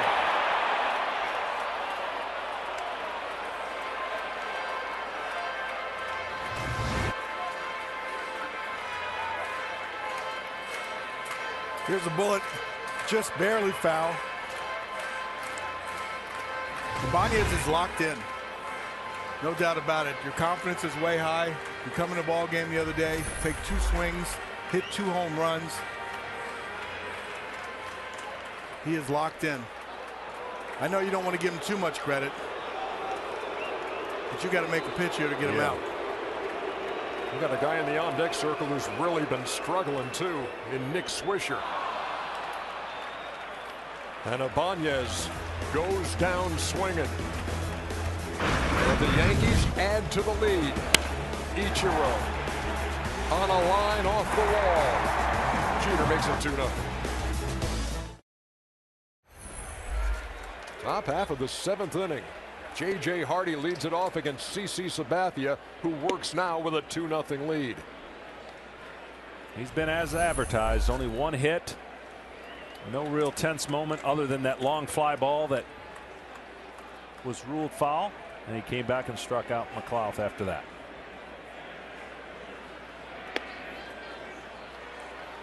Two balls, no strikes to Hardy. Only 1 run that inning, but that was a little bit longer sit on the bench for CC.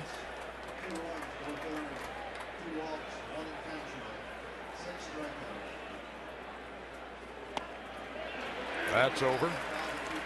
2 runs, 4 hits for the Yankees. No runs, 1 hit for Baltimore. In a long inning, did you run out there a little faster? You know, you got 2.5 minutes or so in between innings. You go out there to get a few more warm-ups in? Yeah, it definitely, if there was some time spent on the bench, you want to get refreshed. On the ground to second. Cano had him played perfectly. 1 down.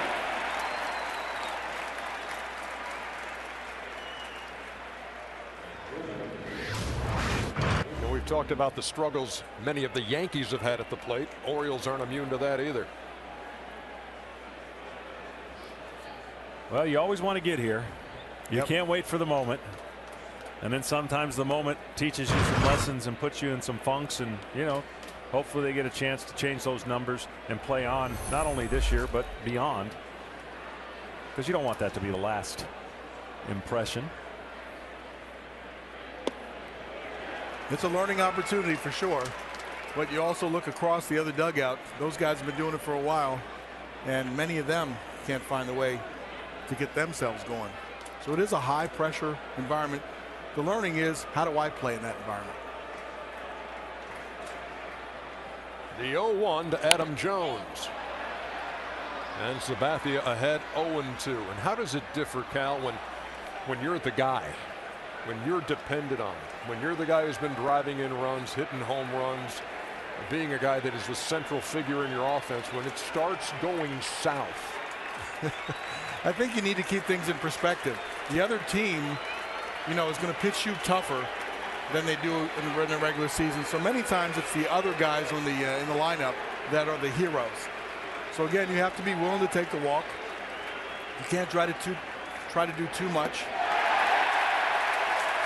Sabathia made Jones look bad. 3 pitches, 2 outs.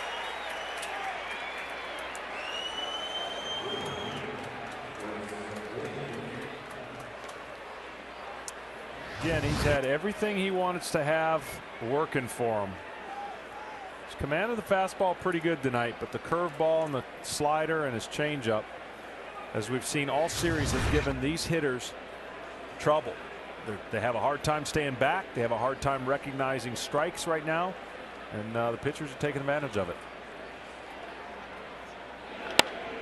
Chris Davis in the air to center.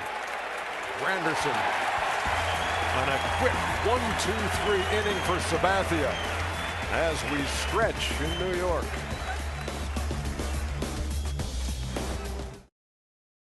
Seventh inning stretch at Yankee Stadium. Game 5, Orioles and Yankees. We talked about this as we came on the air. John, CC Sabathia. This is the reason you've got a guy like this. He starts game 1, goes 8 2/3, basically untouchable here so far in game 5. Yeah, no stress. He's throwing strikes, feeding off a team that's struggling. The team that's struggling hasn't done anything to change anything. Hasn't been on the stretch that much. Really, this is what you ask for your horse, and he has a chance, like the Orioles, to wipe everything clean. All the struggles that have happened in this series all go away next series. And the Yankees doing just enough offensively against Jason Hamill, who was solid again before being relieved. They've got 2 runs off. Well, this is 2 teams that don't really make things happen. You didn't see them dropping a bunt down, but we did see Mark Teixeira take off to steal second base, which changed everything, got to second base and scored. So yeah, the Orioles are where they kind of want to be. They're close, but if they don't score, they can't win. The Detroit Tigers are waiting for the winner of this game 5. Tigers don't know exactly right now where they're going to be. If the Orioles come back and win this game, the Tigers open up at home. If the Yankees win this game, they host game 1 of the ALCS tomorrow right here at Yankee Stadium. Yeah, they'd have to get on a plane tonight, you would imagine. I would prefer tonight, I think, than trying to fly in on game day. Yeah. But that's just me, John. To each their own. So we go to work here in the bottom half of the 7th inning.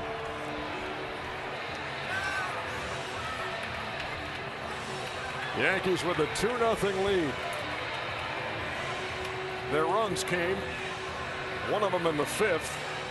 And you heard Cal reference the stolen base by Mark Teixeira. He singled to lead off the 5th, stole second, scored on the single by Raul Ibanez.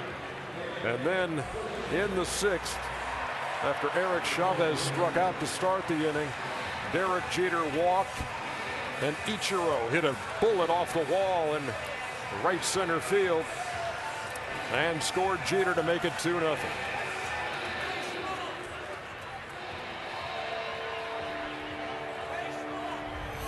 And Nick Swisher will lead it off in the bottom half of the 7th. 2 out of 17 in the series. Grounded into a double play in the 5th after striking out in the 2nd. And he will turn around and bat right-handed against Troy Patton.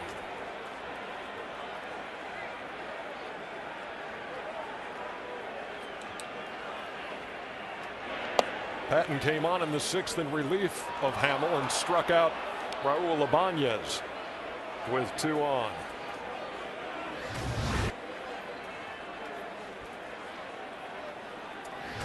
Yes, he did. And quickly Patton jumps ahead 0-2. It's really unusual to see Nick be jumpy like that. You know, the check swing on the first one, sort of the wild pitch. He too is trying to find something we can get going. Little nick off the bat. Matt Wieters catches it right on the shin or the instep. Probably right in between one of those pads.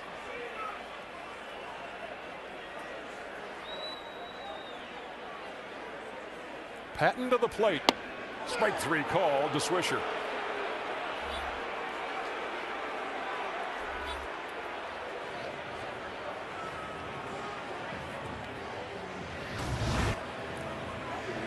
watch the glove and watch where the ball goes. Pretty close.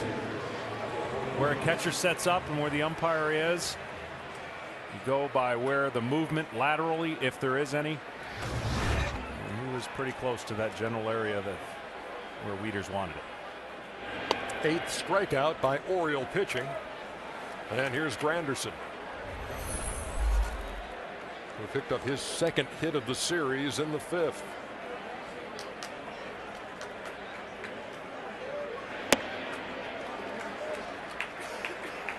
If my scorecard's correct, out of those 8 strikeouts, 4 of them are called. That would be correct, Mr. Ripken. Thank you.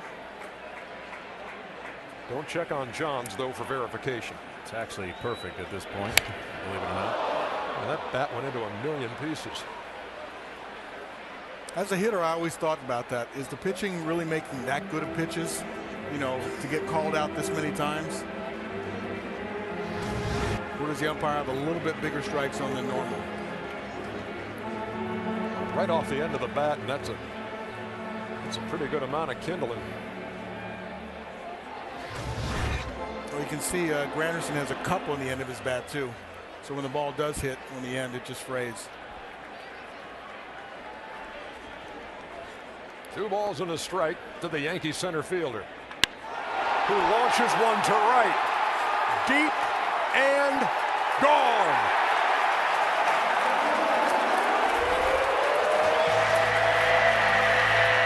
Curtis Granderson, who hit 43 home runs in the regular season, connects for the first time in this series, and it's 3-0.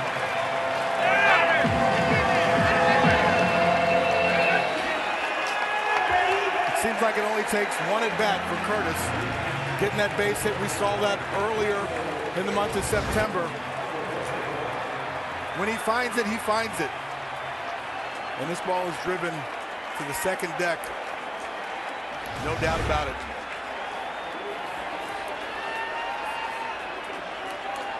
Now here's Russell Martin, who takes a strike.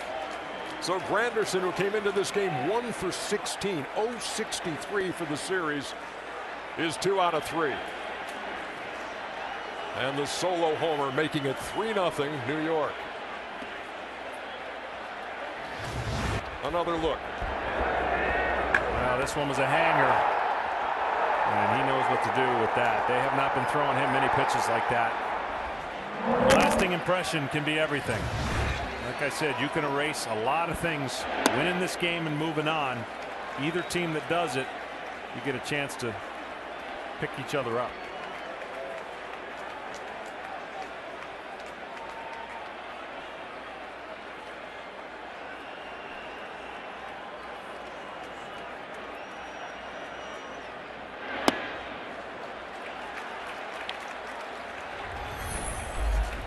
Have not been many smiles for Curtis Granderson offensively in this series, but there's one here in the 7th. Had good swings the last couple of bats. Full count now to Martin. I'm always amazed at Curtis. He has a good frame of mind. He strikes out a lot. He sees that just as an out, and he stays after it, and when he finds it, he gets hot. On the ground, Machado with the strong arm, 2 down.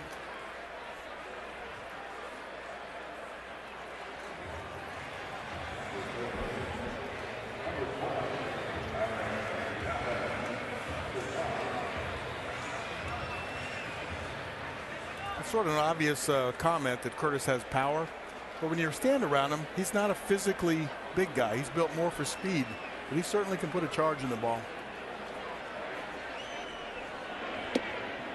Eric Chavez takes a strike, 0-1.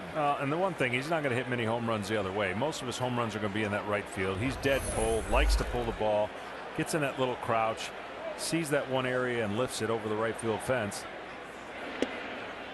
And if you make pitches like they have been all series, certainly a lot of 59-foot, 58-foot curveballs and sliders. It's been tough. There's CC Sabathia, who watches the New York lead grow to 3-0. An adage in baseball that if very rarely will solo home runs beat you. All the home runs in this series have been solo. Baltimore's hit 3, New York's hit 4. But in this case, with CC doing what he's doing and only giving up 1 hit so far, 1 solo might be enough. And they have 3-0 lead. The 0-2 down the line and left. McLeod with a long run, foul ball.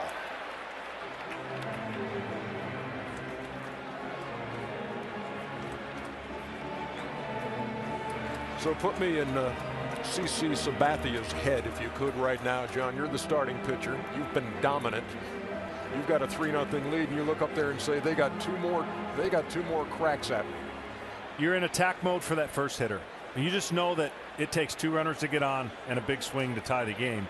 But you basically keep eliminating their hopes by getting that first guy out. It's harder to score runs with 2 outs and start rallies. But you get into that next mode. You don't think about how many pitches you've thrown. You don't think about where you are. You just think about outs. And the more you execute pitches to get outs, the game's a little bit easier. Do you allow yourself to relax with a tacked on run? Is that natural, or is that you have to tell yourself? No, matter of fact, you go the other way. You make it as if it is that 1 run is all that they need. Chavez waves. We are ready to go in the top half of the 8th inning. Yankees 6 outs away from a date with the Tigers. But this Oriole team, well, a lot of words to describe them. And as we came on the air, told you about Chris Davis saying they're unassuming and relentless. And it's going to take everything they've got here against CC Sabathia. And there's a start as Matt Wieters lines a single to left. Well, they know they got to score at least 1, possibly 2 in this inning, and in the perfect world 3 if they could, to get it to that point in the 9th inning. It's awfully difficult once you get to the 9th with the matchups that they can bring out of the bullpen. So a good start, and see if they can at least put the tying run on to create some excitement. Brett Gardner, the new left fielder, and Ichiro moves from left to right. Nick Swisher out. It's all about hope right now, and a base hit leading off the inning gives you hope. Here's Machado. Haven't been able to get anything started against CC. It was going to be a tough struggle anyway. You're right. Let's see if you can put a little pressure on. If you're Manny Machado, let me see if I can pass it on to Mark Reynolds. I was looking down there to see if any team meeting had taken place like yesterday, but I haven't seen it yet and does not feel it. Yeah, that one came in extra innings. The last 2 games, 12 innings in game 3, 13 innings in game 4. This has been about, I don't know, 4th or 5th time 2-0. An Oriole hitter is yet to let it go on 2-0 when they see their pitch. Machado takes a strike. 2-1. And the pattern continues. That's a good pitch to hit. It's the one that you want to air out.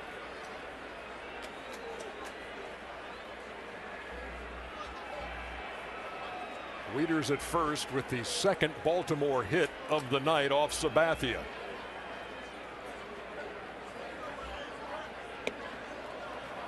And now the count 3-1.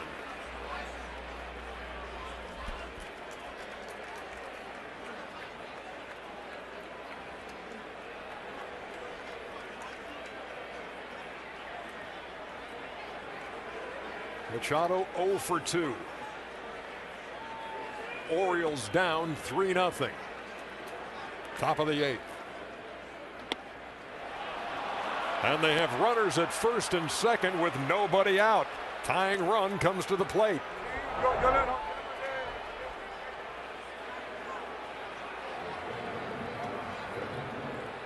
That's why getting the first guy out in a situation is so important. You never get a sense that anything big might happen. But now you see first and second. Now you're 1 swing away from a tie game. A little scrambling in the Yankee bullpen. And the guy at the plate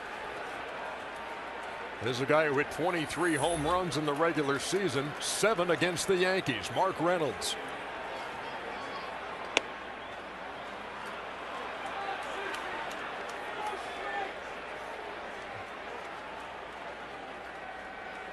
I still maintain, I know, you know, he walked the guy. He's been around the plate. If you're the Orioles hitter, you've got to look for a pitch to drive and look for the count in your favor. He hasn't been in trouble at all, obviously. And normally he'll find his changeup for these situations right here, 1-0.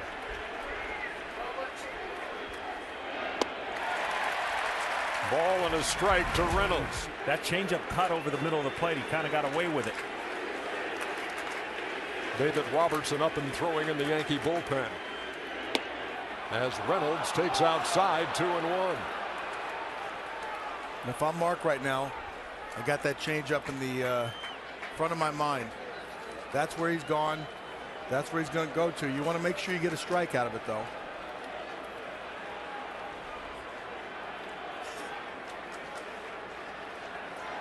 Runners lead from first and second as Sabathia comes to the plate.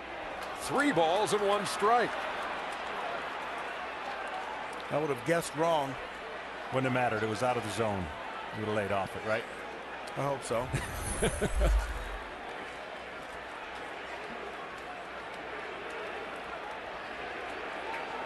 Matt Wieters singled. Machado walked. Sabathia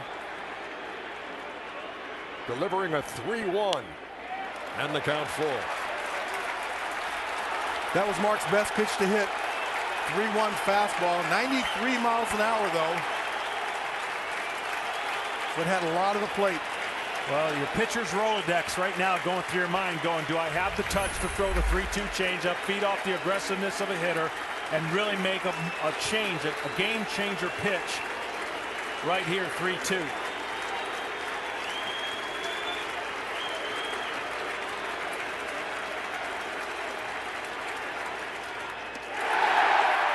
Down. And the frustration etched on the face of Mark Reynolds. Well, it was a game changer pitch, all right. The fastball's starting to leak away. It's starting to go up and out. Good changeup. Leaked over the plate, but the fastball's not enticing enough. He gets to a 3-1 count. And this is the best pitch of the at-bat to hit. Right there, 93 down the middle, and then a slider.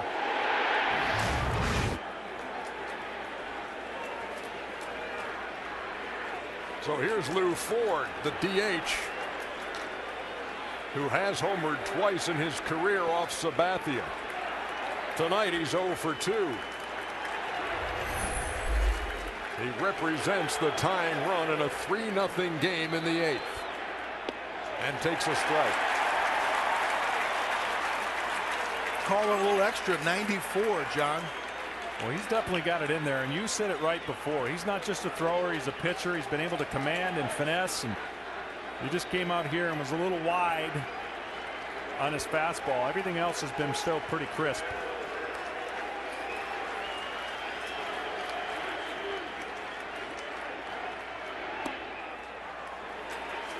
That last one was a breaking ball. Wonder if that's still in the back of CC's mind. 1-1 in the hole past Jeter. Gardner up and throwing as Wieters scores, and it's a 3-1 game.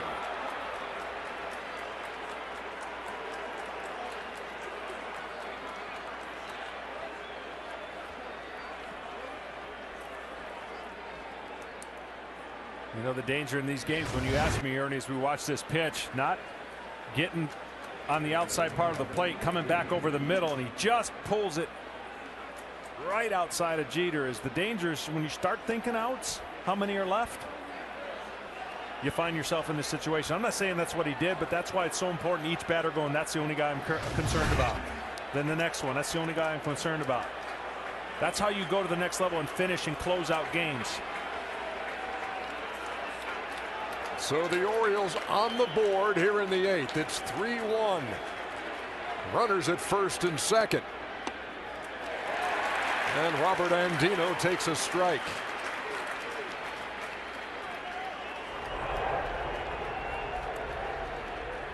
Again, David Robertson. Seen him a lot in this series.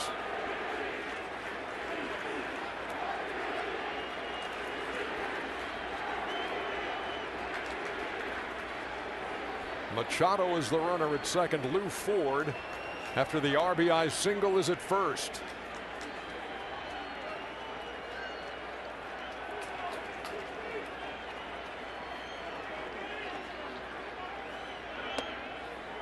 And a ball and a strike to Andino. 95, Ernie. Little Flames. And that was pitch number 100. Little Verlander-like, calling on your fastball late in the game. Sabathia threw 120 pitches and going 8 2/3 in the opener. He's ahead 1-2.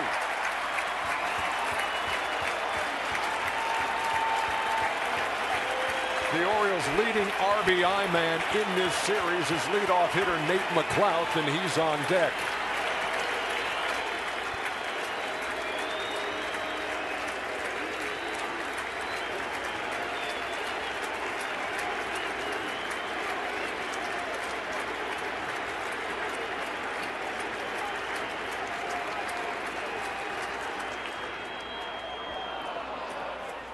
That's a great pitch and a good take. So you had a great pitch and a good take. The last fastball was in. The last thing the hitter recognized was a low fastball in. He tried to make that look like a low fastball and get it to his back foot. He just threw it a little bit too quick, and it bounced before the hitter could actually go after it.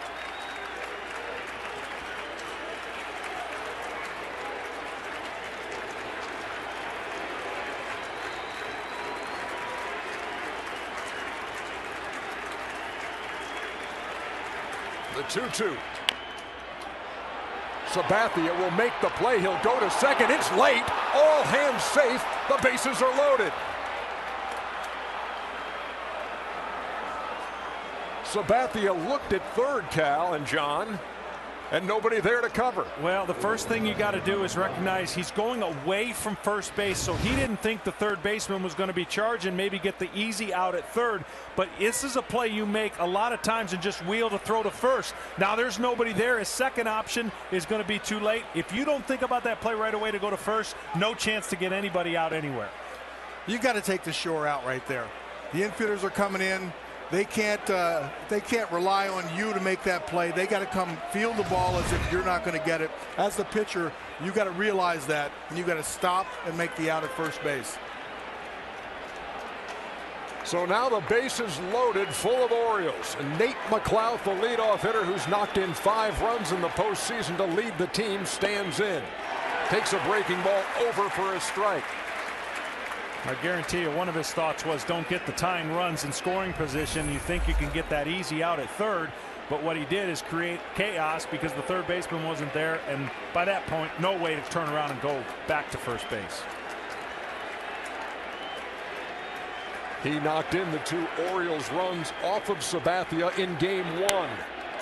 He's behind 0-2.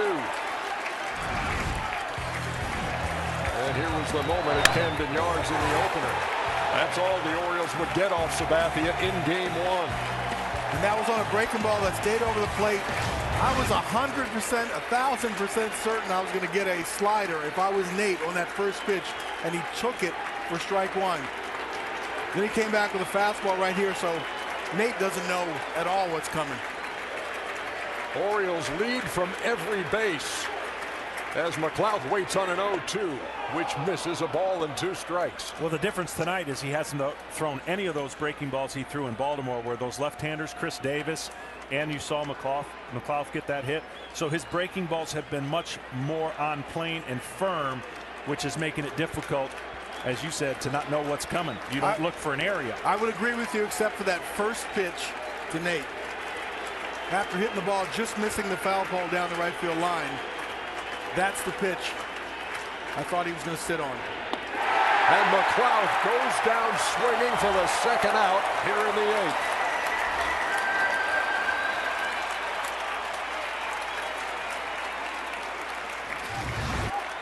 Well, this again, breaking ball, gets on the outer half. Great pitch. Hitter sees it, can't stay back. And now one of the toughest managerial decisions. You got your horse out there against J.J. Hardy. You got a right-hander waiting in the bullpen. It's his at this moment to get out of this jam. Hardy is 0 for 3. And he bats with the bases loaded. Orioles down 2.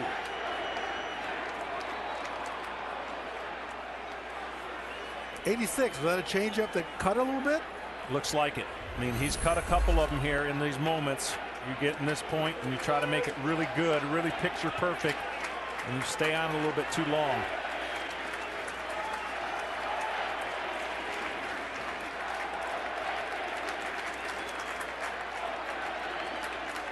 Good job by Martin right here. I mean, this is like filling up an air balloon, the air in a balloon, and right now you don't want it popped if you're the Yankees, and you don't want the air to come out if you're the Orioles. And they got to be absolutely sure as a tandem what they're trying to do in this situation. There was the cone of secrecy right there with everybody's gloves over their mouth. They could be changing the signs here, or they could be talking about what pitch they might want to throw.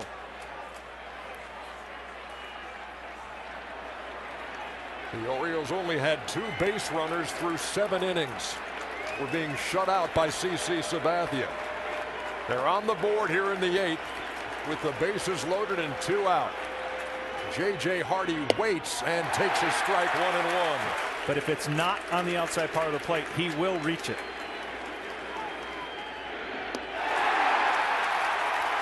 Didn't reach that, 1-2.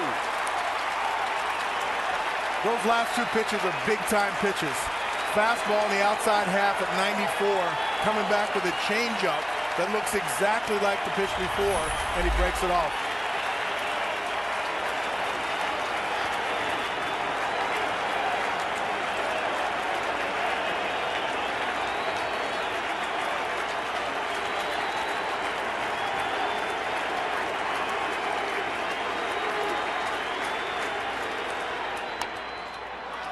To short. Jeter will have to hurry and got him by a step. The Orioles get on the board, but leave them loaded. And Jeter on the charge and got him by a step. Beautiful look from above at Yankee Stadium.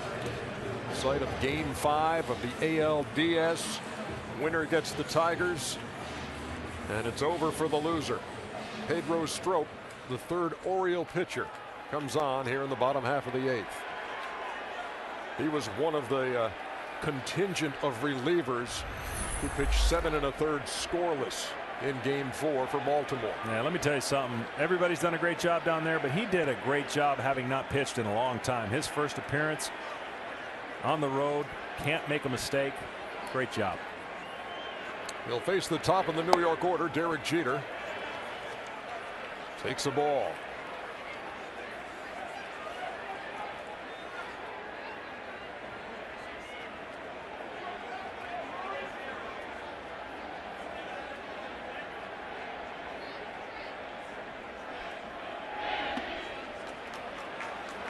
Two 2-0 to the Yankee leadoff hitter.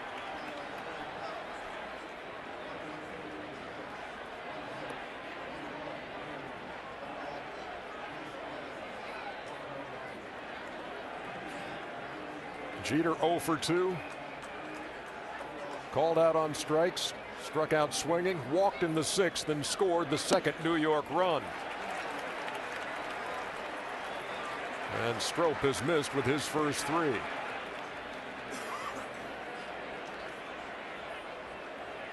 Buck Showalter watching the Orioles mount a rally in the top half of the 8th, getting on the board, but leaving the bases loaded. Taking all the way, obviously, Jeter, and it's 3-1. Well, the Orioles gave themselves a chance, and they got that 1 run. They could have got a chance to obviously tie the game and take the lead, but at least if they can keep it right here, the 9th inning is a little bit more doable. Big scoring chance.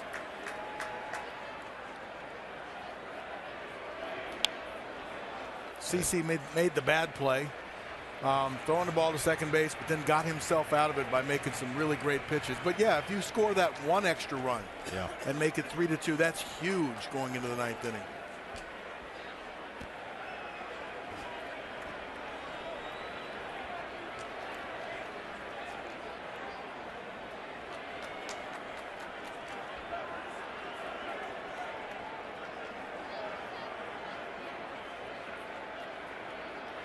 The 3-2 from Strop.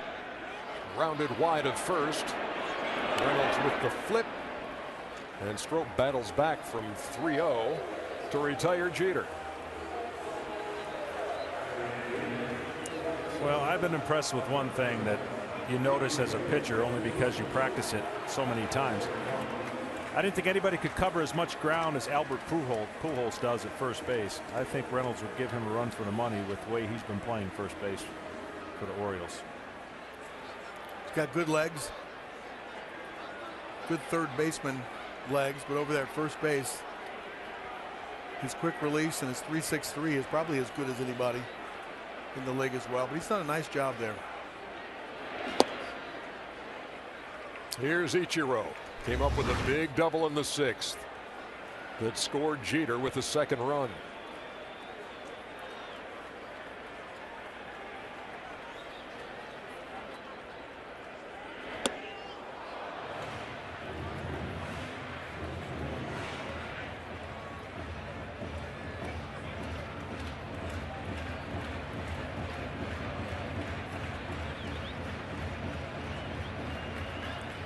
Derek made a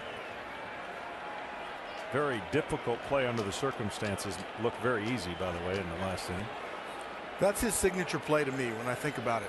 How easy he makes that play coming in. His footwork is so precise. Catches it with 2 hands off his left foot. Throws quickly off his right foot very accurately. You're right. With everything at stake, that was a big time play. 3 balls and a strike, and things do get ratcheted up a bit, do they not, Cal? Depending on the situation late in a game like this. Yes, 2-hopper, 3-hopper. He's coming in with speed, catches it, 2-hand. A lot of people like to make that play one-handed and then transfer it, but Derek's always been that way and always been great at it. Ichiro draws a 1-out walk from Strop. And that brings Buck Showalter out of the Orioles dugout. He wants the other left-hander in the pen, Brian Mattis. Troy Patton already working. And Mattis makes his appearance here in Game 5. Back with more from Yankee Stadium right after this. Brian Mattis on here for the Orioles. Robinson Cano swinging at the first pitch. Hit it sharply, but that's a 4-6-3 double play. 1 pitch. End of inning. Yankees at home in the postseason, 92-0 when they lead after 8. We go to the 9th. 3-1 Yankees, top half of the 9th. In the deciding game of this series, the American League Division Series between the Yankees and the Orioles. The Detroit Tigers waiting on the winner. If it's the Yankees, the Tigers will come here for the first 2. If the Orioles rally for a win and win this game, they would travel to Detroit. Look who's back out there on the mound. CC Sabathia in the 9th. Adam Jones steps in.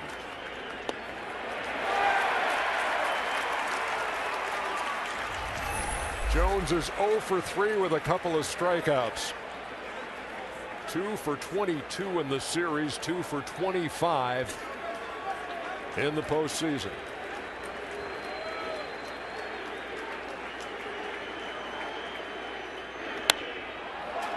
In the air to left. Brett Gardner calls. 1 down.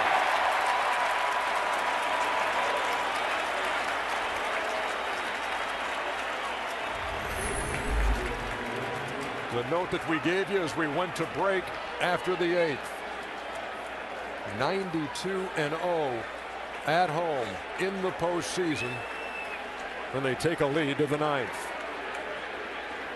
It's 3-1. How many of those are Mariano?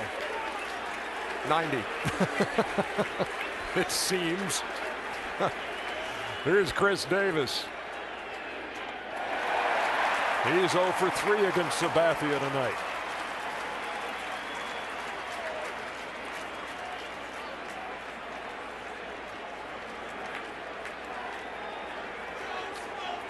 The Orioles with 4 hits. Sabathia, who pitched 8 2/3 in the opener, working in the 9th here in Game 5. I know where you go with this one. Lower than low. He's been going after that pitch. Pitch recognition has been attack, down. I mean, certainly you could try to throw the fastball up, but why fool with it? See if he goes 3 in a row and tries to bounce it.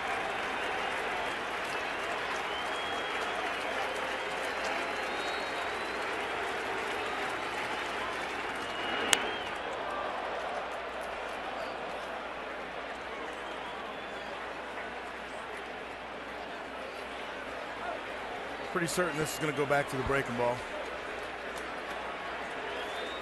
Tried to elevate the fastball right there. Sabathia threw 120 pitches in Game 1. This is pitch number 117.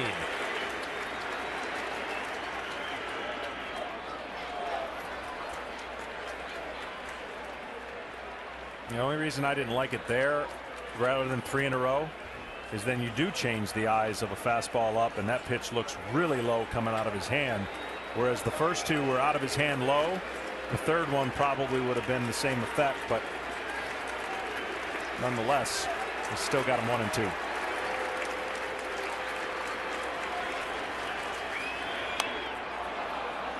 Orioles trying to get a base runner and bring the tying run to the plate here in the 9th as Davis battles Sabathia.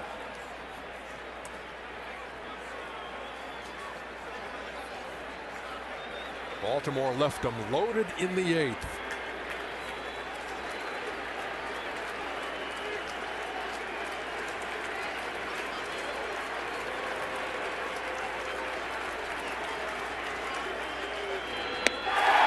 They're down to their last out.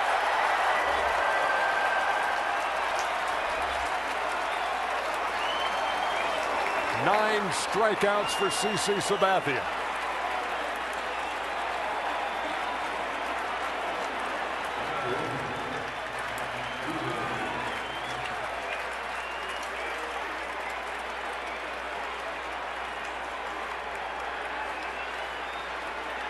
Here's Matt Wieters, who led off the 8th with a single and has scored the only Baltimore run.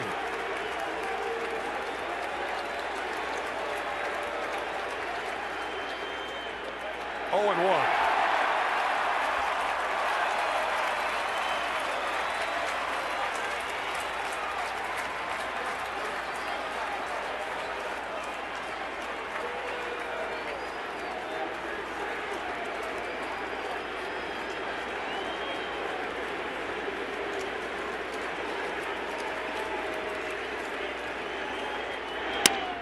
To Sabathia, fitting ball game, and for the 15th time the Yankees are on their way to the American League Championship Series. Been a dream season for the Baltimore Orioles. It comes to an end here in New York, a win shy of a trip to the American League Championship Series. And we talked about the fact that they had fought with the Yankees down the stretch. Could catch him, but couldn't pass him.